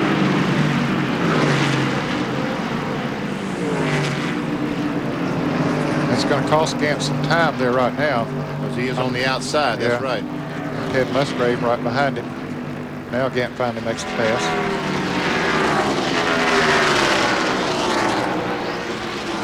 Meanwhile, Morgan Shepherd's going by on the inside of Davey Allison.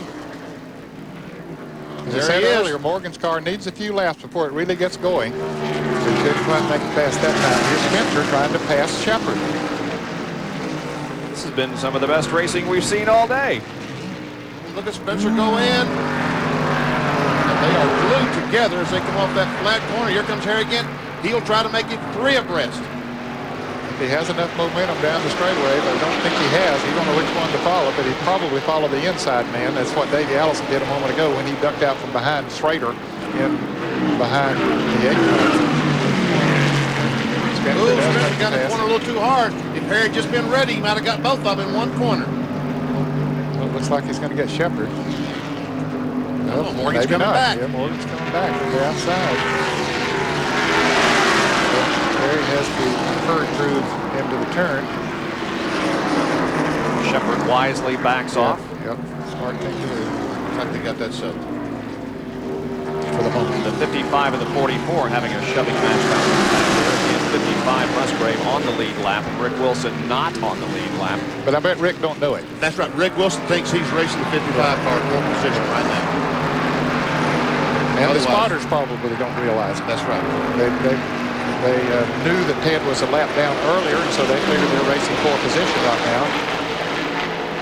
But they aren't. Another Napa field summary.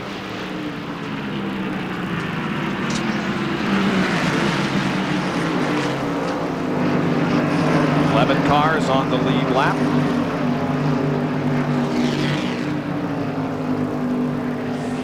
Dale Earnhardt keep passing leaders on this last restart. Still is in front of Kyle Petty, so he is on the lead lap.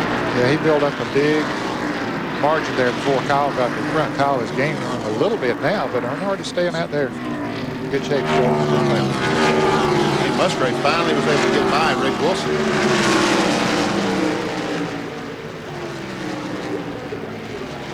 Rick thought he just lost another position. There we see Earnhardt, Kyle Petty. Not too far from going a lap down. The Pontiac of Kyle Petty leads this race. The Chevrolet of Ken Schrader is second, and the Ford of Sterling Marlin is third. There'll be 6 laps to go when they return.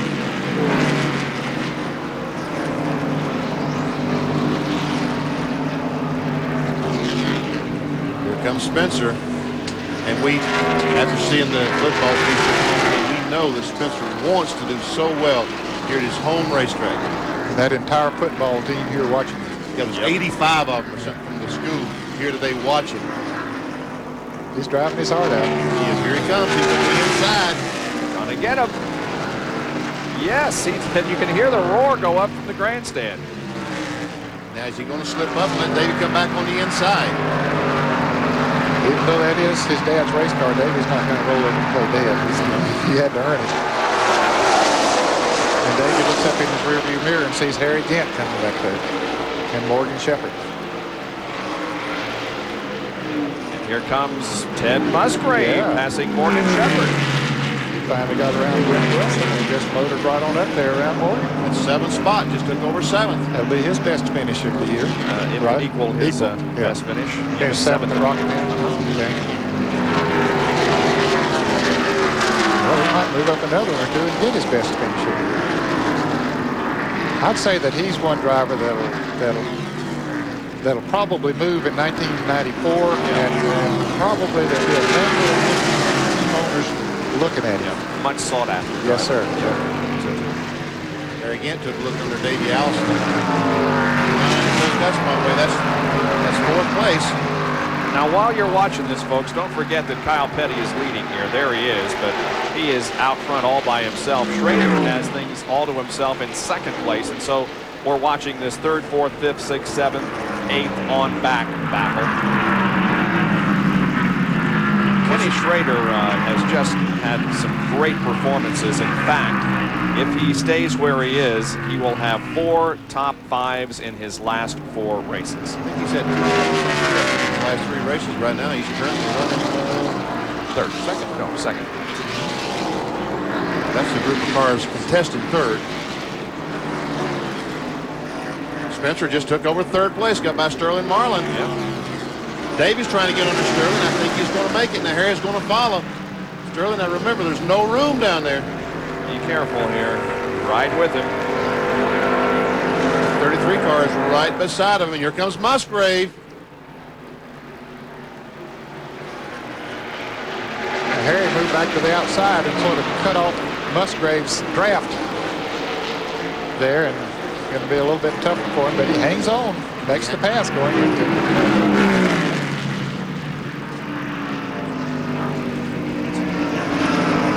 Ted Musgrave almost, was it this race he almost won last year? Exactly.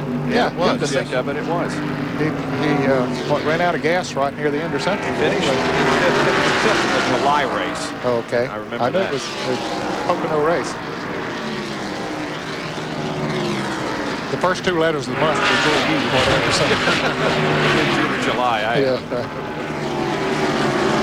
Trying to chase down Harry Gant.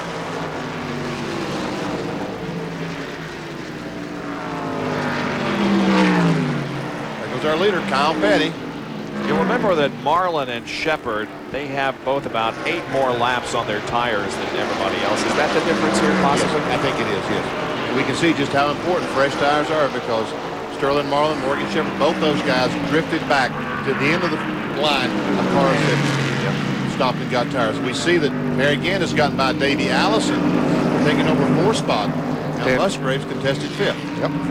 To equal his finish here at Pocono last year. Bob's heading the second race. Boy, Musgrave is just driving that car for all it's worth. Now let's see if we can get off the corner. His car is handling well. And he looks down to the inside. He can do it. Headed toward turn number 3. Nope. I don't think he got far enough, and he's decided he didn't get far enough either. Now he's trying to get a run on board. Does he get a run coming off of this turn? And he might have had to let off there just a little bit, because he had a run going there for a second that might have had been enough momentum to pull up the side of David in the straightaway. But I'll tell you, when you run up behind that Heflin Ford, the Robert Yates engine, you're not likely to pass him on the straightaway unless you do have a lot of extra momentum coming off the turn. Now he got such a good run that he had to back off the gas to keep hitting Davies. I think that's exactly what happened. We have less than 2 laps to go. Next time around, Kyle Petty will get the white flag. He is in the tunnel while we keep our eye on Ted Musgrave and Davey Allison and Harry Gant and the others. Harry Gant's closed up on the back bumper of Spencer. He's going to try to make a run, I'm sure. They're going to wait for the front straightaway. That's 3rd and 4th we're looking at. 5th and 6th right behind them. Petty takes the white flag. 1 to go for Kyle. Here comes Harry. And on the inside, he has some momentum off the turn. It's a drag race down the straightaway. Now they're going to run up on the car number 24 of Jeff Gordon going into the turn. I think Gordon's going to get way down low on the racetrack, out of the way. Bumped. Harry takes 3rd. Spencer back to 4th. 5th is Allison. 6th is Musgrave. Kyle is leading half a lap from the finish en route to his 7th career NASCAR Winston Cup victory. Let's watch this battle for 3rd, 4th, 5th, and 6th. It's Kyle Petty is going to win it unless something awful happens. Kenny Schrader is 2nd. Gant is 3rd. Here's Musgrave trying to get on the inside of Davey Allison. Trying to take over the position. He's got him this time. If he don't slide up in the turn. Here's Kyle Petty coming off of turn 3. He takes the checkered flag and wins the Champion Spark Plug 500. Here's Schrader 2nd. Third is Gant. Fourth, Spencer. Fifth, Musgrave. Sixth, Allison. Seventh is Shepard. Eighth is Marlin. Ninth is Ricky Rudd. Here's John Koenig. Giving Kyle some congratulations on the radio. Robin, a great day for you guys. Also, you were named Western Auto Mechanic of the race, and Kyle wins the race. What a way to cap off a beautiful day. Yeah, this was great. I hate Felix isn't here because he said we never run good at Pocono. I guarantee we're having a better time than Felix right now.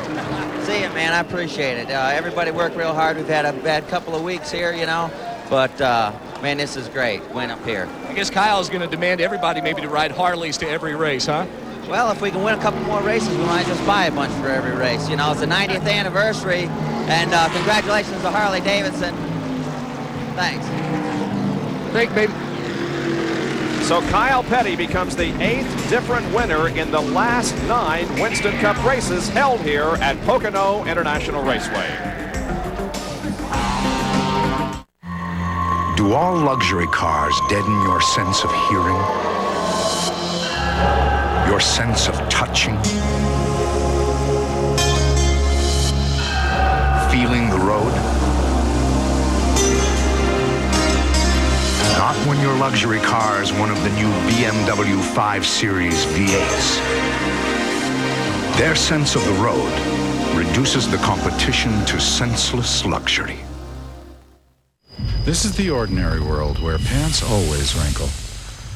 This is the world of Savan, where Savan all cotton pants never wrinkle.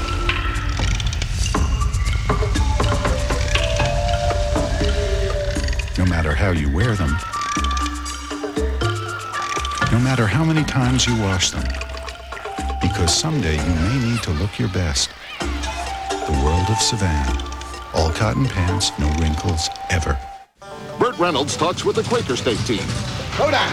I got to get my name on the car. My fans are getting restless. No room. How about on the big Q? The big Q stands alone. Stands for quality. You can't get better protection. No other oil beats Quaker State. How about right here? No way. Red doesn't like to be crowded. My fans are getting demanding. All right.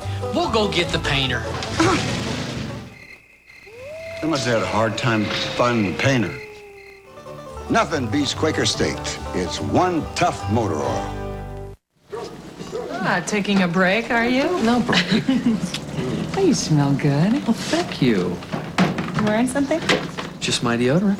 Oh, that Swab Super Stick I got you. Yeah. You like the Swab, huh? Yeah. Good. Will cost less than your other one. Yeah, well, I think it works really well. Don't you think so? You're supposed to be paying attention to me right now. How many women tell their husbands they smell good while they're cleaning out the garage? Just one. That's right. Yeah. Super Stick. When Suave works this well, why spend more? We interrupt all this fun and excitement to bring you an important message. For a limited time, you can get 9.9% financing on select Yamaha water vehicles, along with low sale prices on every Yamaha. 9.9. It's our best rate, so don't wait. Head over to your Yamaha water vehicle dealer now.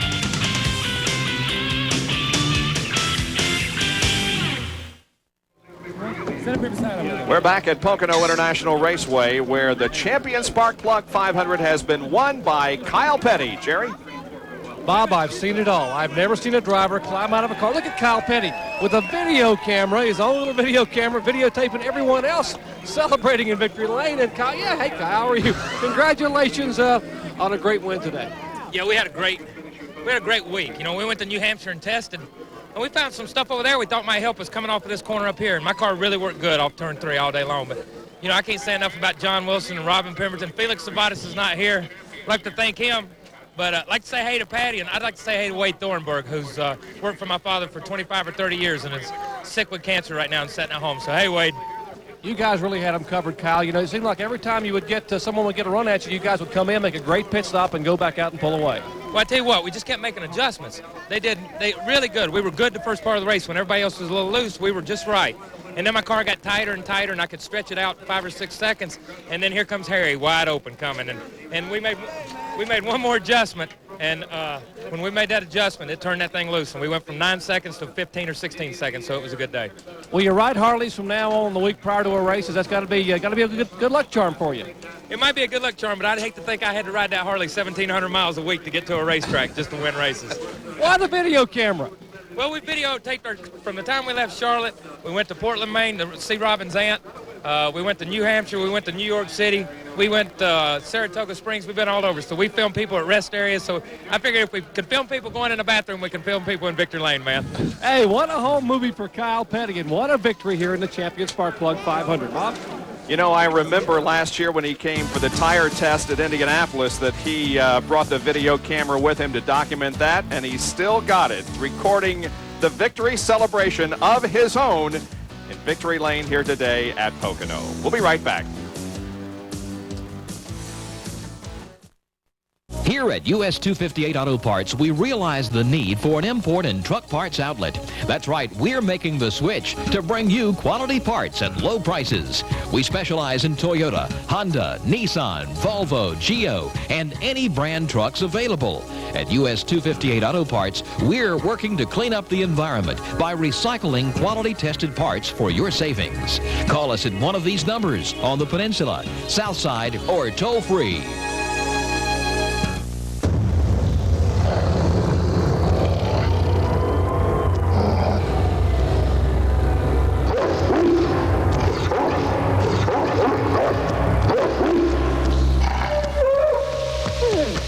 Honda V4 Magna. Nothing's meaner. Available at Casey Cycle City, J. Clyde Morris Boulevard, Newport News.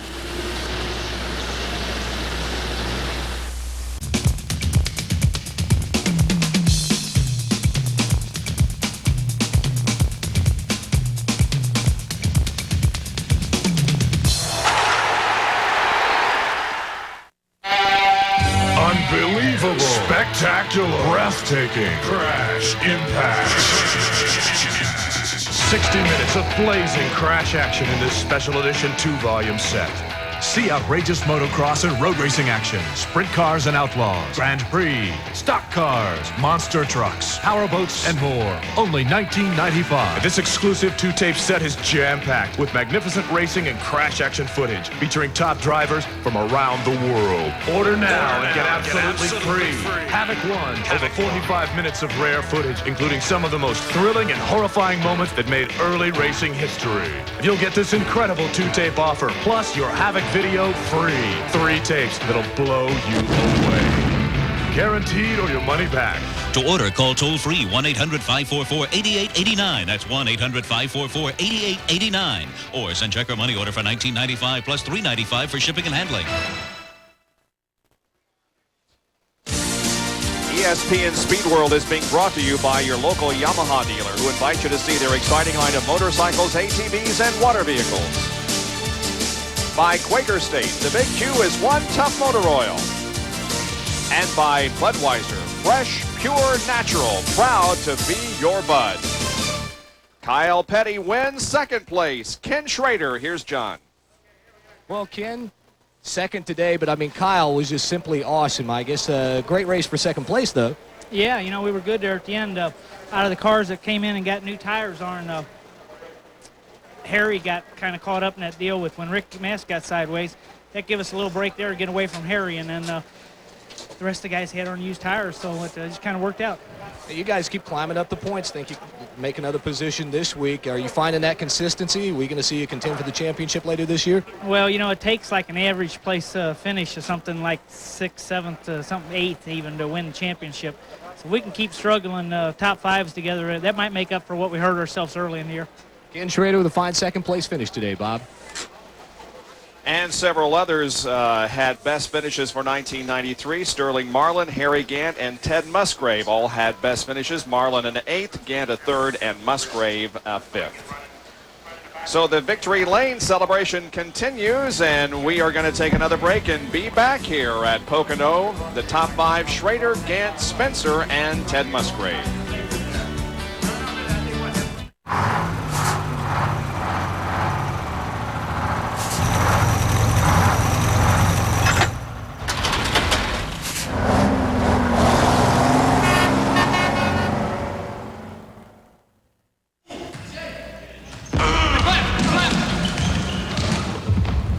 ought to be a stat for desire. They could figure out a formula for it. Number of times a player dies for a loose ball, plus the number of times he took a charge, multiplied by the number of times he ignored pain. They could put it in the papers. The 10 guys who play with the most desire. Hopefully, they'd spell my name right.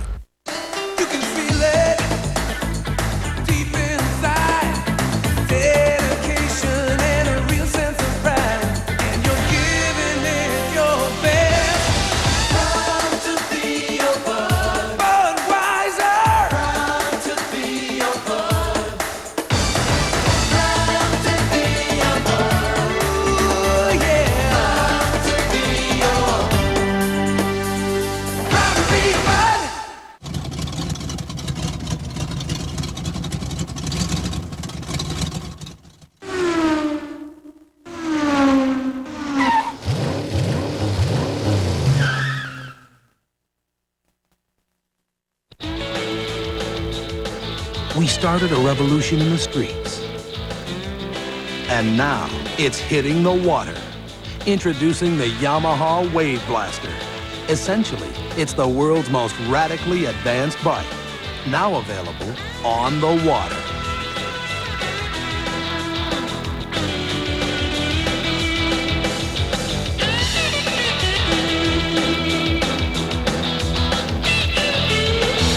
Burt Reynolds for Quaker State. The big Q stands for quality. Always has, always will. You know, when it comes to protecting against friction, nothing beats Quaker State. When it comes to protecting against viscosity breakdown, nothing beats Quaker State. When it comes to keeping engines clean, nothing beats Quaker State. Take it from me, for unbeatable protection, nothing beats Quaker State. It's one tough motor oil. The champion Spark Plug 500 at Pocono International Raceway, won today by Kyle Petty. Ken Schrader was second. Harry Gant third. Here's Jerry Punch. And Harry from 26th to 3rd, a good run for you today. Well, the car, it works super. It's an old car, one of our oldest cars, and you know, it just works super. The engine, it got real weak, and the carburetor just loaded up and got me gassed pretty bad. But you know, I hate to see that last caution come out if everybody's going to be 10th, and we managed to get back to 3rd, but that's all we could do. It just wasn't much more left, and it's pretty much going away. With all the rumors about you possibly retiring this year or next, hey, with runs like this, you may stay around for quite a while. Yeah, if I can win me 4 or 5 races, maybe. Harry Gant finishing 3rd here at Pocono, Pennsylvania. Let's go to Jimmy Spencer, who's with John Kernan. Jimmy getting congratulations from everybody down here in the garage area. Jimmy, kind of the hometown boy, had to come back from a lap down today, but you still finished 4th. Yeah, John, you know, the Meineke car ran real well today. We had a bad pit stop, but Jack broke and twisted the car all out of shape, and it cost us a lot of positions. And we got it back, and, you know, got us out of sequence, and it really hurt us, but we didn't have nothing for Kyle today. You know, he was really going good. Congratulations to him, and, you know, we'll try a little bit harder next week. Got to make you feel good with this kind of a run. You go to Michigan next week and then some other tracks that you run well on. Yeah, John, I'm as excited. You know, last week at Dover, we were looking forward to Charlotte, Dover, Pocono, Michigan, and on in Daytona. And it's working for us. You know, that's 3 straight top 10s. And looking forward to Michigan. Have a heck of a race car. Same car ran in Charlotte. Don't forget the car ran in Talladega going to July 4th with. So we're excited about the next 4 or 5 races. Jimmy Spencer at 4th place finish. Another driver, a young driver with a good finish today, is standing by with Jerry Punch. And the Jasper U.S. Air colors, Ted Musgrave, congratulations on a top 5 finish. I tell you, you know, Pocono's been really nice to me. You know, the racetrack seems to be my cup of tea. You know, there's 3 different type of corners, and you know, we just didn't get tuned in right away in the beginning. But the guys did a good job in the pits. They changed the track bar on me, and turned out real well. You like this place? It looks like you're getting better and better week after week. A win's got to be around the corner. Well, it was close today, you know, not quite, but it was one of our best runs of the year. And I tell you, you know, Jasper and US Air has been behind us all year. We've had a lot of bad luck, but now maybe we can turn this around. An impressive young driver showing it here today. And congratulations to Ted Musgrave. We will show you now the unofficial results. There are the top 5. We have talked with all of them. Kyle Petty, the winner of today's race, dominating this event without question and winning his first top 5 in the 8 super speedways that have been run in 1993. Bill Elliott with a top 10 finish. Davey Allison back in 6th place. His car just started pushing, never could get it fixed. Dale Earnhardt the last car on the lead lap, finishing 11th today.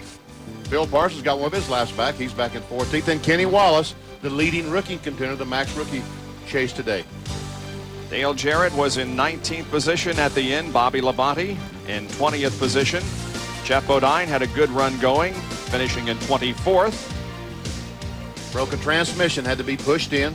And all of these cars that we're looking at, except Jeff Gordon, he was still out there running at the end, but all these others were out of the race. Mark Martin, of course, one of those going out early after a strong run. Ernie Irvin with a disappointing 34th place finish, and Rusty Wallace with a very disappointing finish in 39th position. Now, as far as the points are concerned, Dale Earnhardt remains on top. Moving up 2 positions, Davey Allison.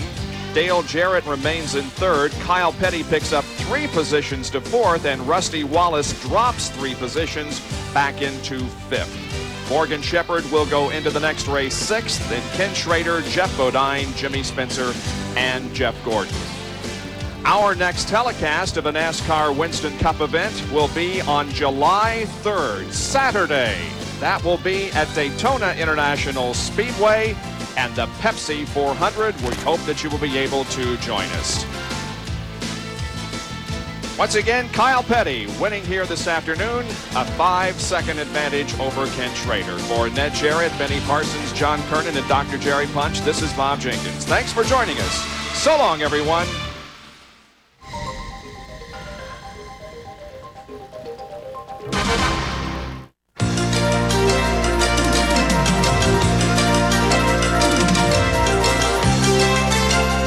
ESPN, the world's leader in motorsports television, presents SpeedWorld. Drag racing, one of the most innovative arenas of speed, where in 25 years, terminal velocity has steadily climbed from 220 miles an hour to nearly 300. And in the glory days, the drag race to win was in Tulsa, Oklahoma.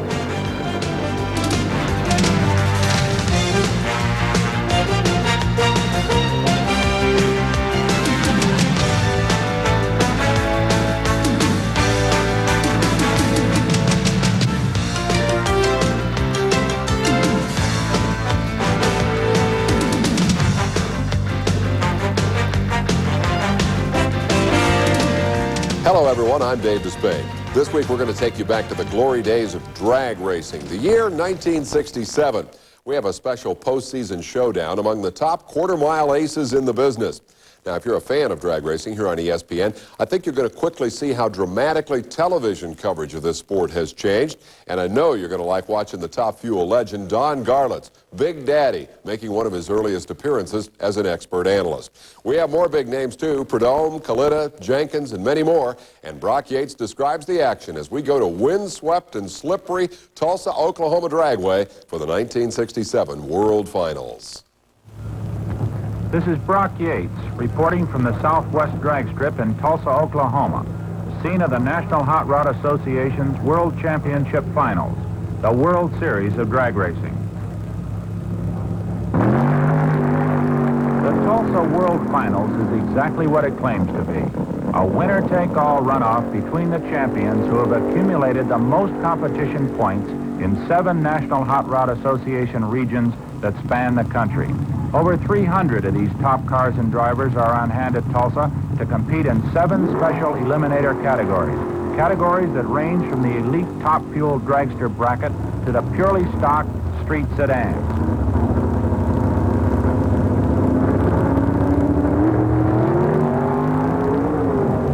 With me is racing champion Big Daddy Don Garlits, the Babe Ruth of this frantic 200-mile-an-hour sport. Since he's not entered at Tulsa, Don and I discussed the challenges that drivers would face on the wind-buffeted Southwest Raceway drag strip. Don, with qualifications about to begin, let's talk a little bit about the critical factors involved with the starting line procedure. What will you do as you approach the line with your dragster? Well, you have to pick a real good spot on the strip. That's very critical, the position of the car. And then the other factor that's very critical is your leave time, when you leave from the yellow to the green. Are you actually leaving before the green light comes on? You actually activate the clutch in the car before the green light comes on. What kind of a time differential is that, really? Well, You know, it works around 100, 200ths of a second. The real good drivers are cutting it that close. Well, say you were to leave a tenth of a second before your opponent left. What sort of an advantage would that give you? Well, with a 220-mile-an-hour vehicle, that would give you about a 30-foot advantage at the other end. How about the slower super stocks, which are only attaining velocities of about 130 miles an hour at the other end of the strip? Well, this interval then comes back to about 17 or 18 feet, but still quite an advantage, as you can see. Well, obviously, as you say, most of the races are won or lost here, but let's take a walk down to the other end of the drag strip and see what factors are involved down there. Well, Don, here we are about 350 feet away from the starting line. With a 1,500 horsepower fuel dragster, I can imagine things start getting pretty thrilling out here. Right. You know, after you come off the line, Brock, coming down the course, and the car's set on a ballistic course, just about however, that's why I said lining up on the line is very important. But out about 300 feet, where we are now, you have to start steering. Front wheels are down on the ground pretty steady, everything's set up, you're getting traction, and this is where the fuel dragster driver's got his hands full. What about traction here, about midway down the strip? Is the car still breaking traction, or is it beginning to really get a bite? This is where it should be getting a real bite, and this is where the driver has a lot of work to do.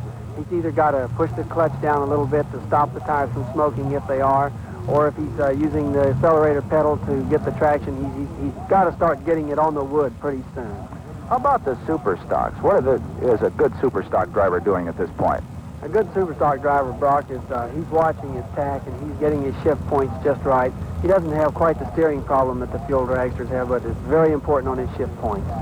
Is he involved in a traction problem like the big cars?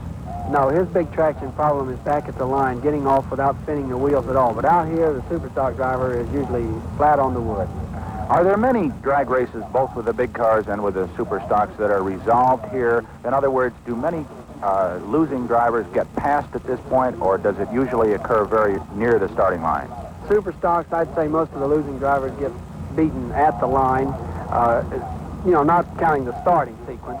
But the fuel dragsters, this is where the good cars pass the mediocre cars. Well, here we are, Don, 1,320 feet from where we started at the finish line. Exactly what sort of elements are involved down here regarding elapsed time and top speed? Those seem to be the two most important parts of drag racing as far as the records are concerned.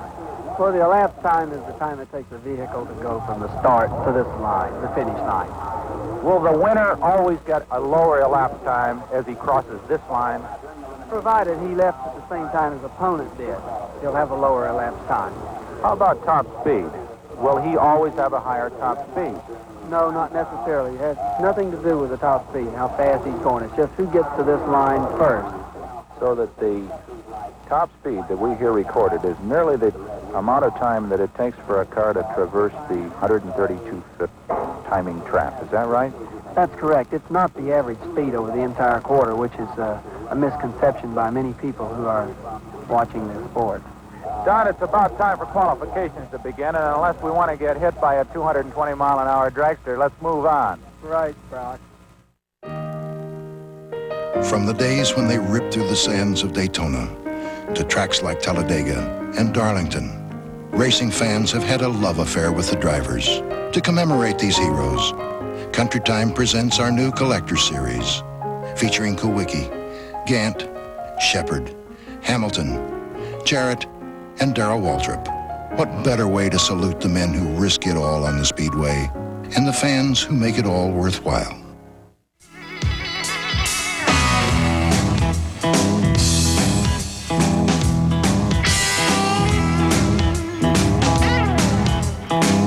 Son of a gun protectant. Nothing works better on your car's leather, vinyl, and rubber. It can turn just about anything into a great-looking car. Nice car. What, this pile of junk? Give it the gun with Son of a Gun. And now give your tires a quick kick with one-step tire care.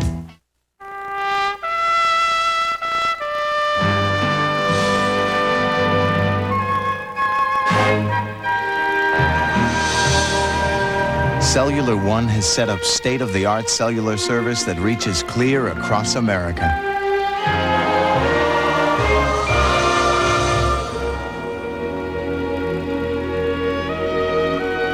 Beautiful, isn't it? Some of the biggest names in the sport have arrived at Tulsa to take a crack at a share of the World Finals, nearly $100,000 in prize money.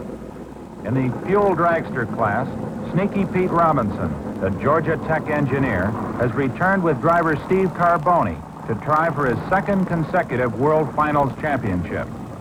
Representing Southern California is Don Prudhomme, a lanky young man who has won most of the nation's big drag meets, but is still looking for his first Tulsa victory. Detroit's Connie Kalita is here with his long-nosed Bounty Hunter, a car that's won the prestigious Winter Nationals Championship. While local attention is focused on hometown hero Benny Osborne. The tremendously popular Superstock class is loaded with dozens of big-name drivers at the wheels of hot Chevrolets, Plymouths, Fords, and Dodges. Heading the list is the current national champion, Bill Jenkins. Ronnie Sox, driving the potent Sox and Martin Hemi Plymouth, is here. As is the always tough Ron Mancini in another factory-backed Plymouth. Dick Ahrens, a top Camaro driver, is considered a major threat in this, the most competitive class in the entire Tulsa meet. These top stars, plus a raft of other contenders, face a rugged round of time trials and qualifying before the field is narrowed to 16 finalists in each of the 7 eliminator categories. A total of 112 cars and drivers to be selected out of this entry list of 300. And for everybody, the pressure is on. John, we've got an important qualifying round coming up here. It's an elimination match between Bill Mullen from Birmingham, Alabama, and Sneaky Pete Robinson from Atlanta, Georgia, to fill that final qualifying spot in the Division II runoffs. How does the race shape up? Well, you know, Bill Mullins has got a little home-built dragster from Birmingham, and Pete Robinson is in the Factory Works car, the Ford-sponsored car, and this is like a David and Goliath match race.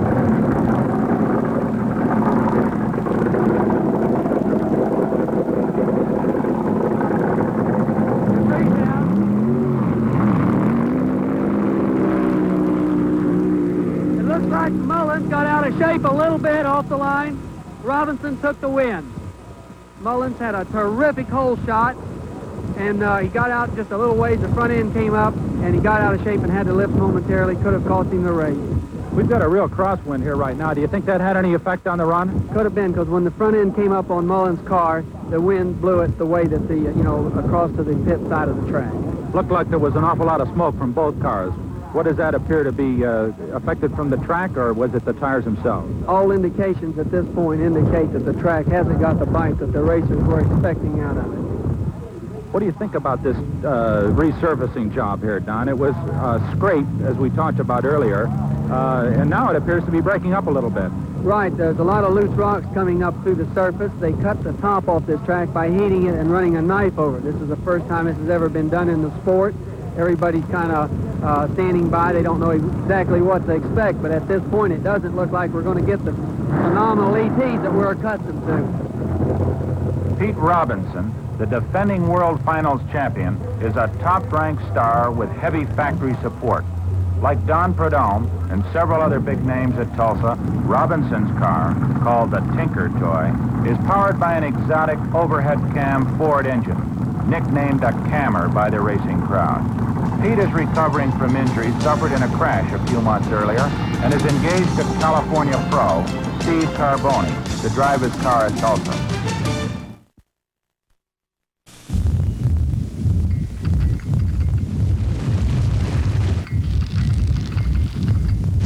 With its speed-sensitive rack and pinion steering, double wishbone suspension, and Formula One inspired engine, the Acura Integra could appear financially unapproachable.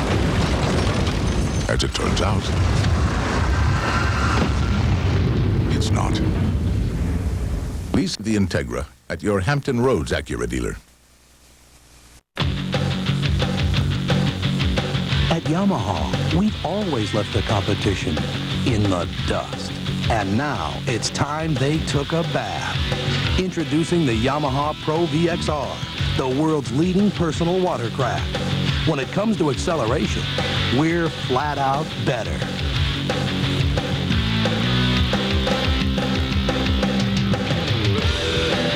Available at Casey Cycle City, J. Clyde Morris Boulevard, Newport News. Sunday on America's Game of the Week. Wade Boggs and the Yankees battle toward first place in the AL East as they face the Brewers. Tonight at 8 Eastern.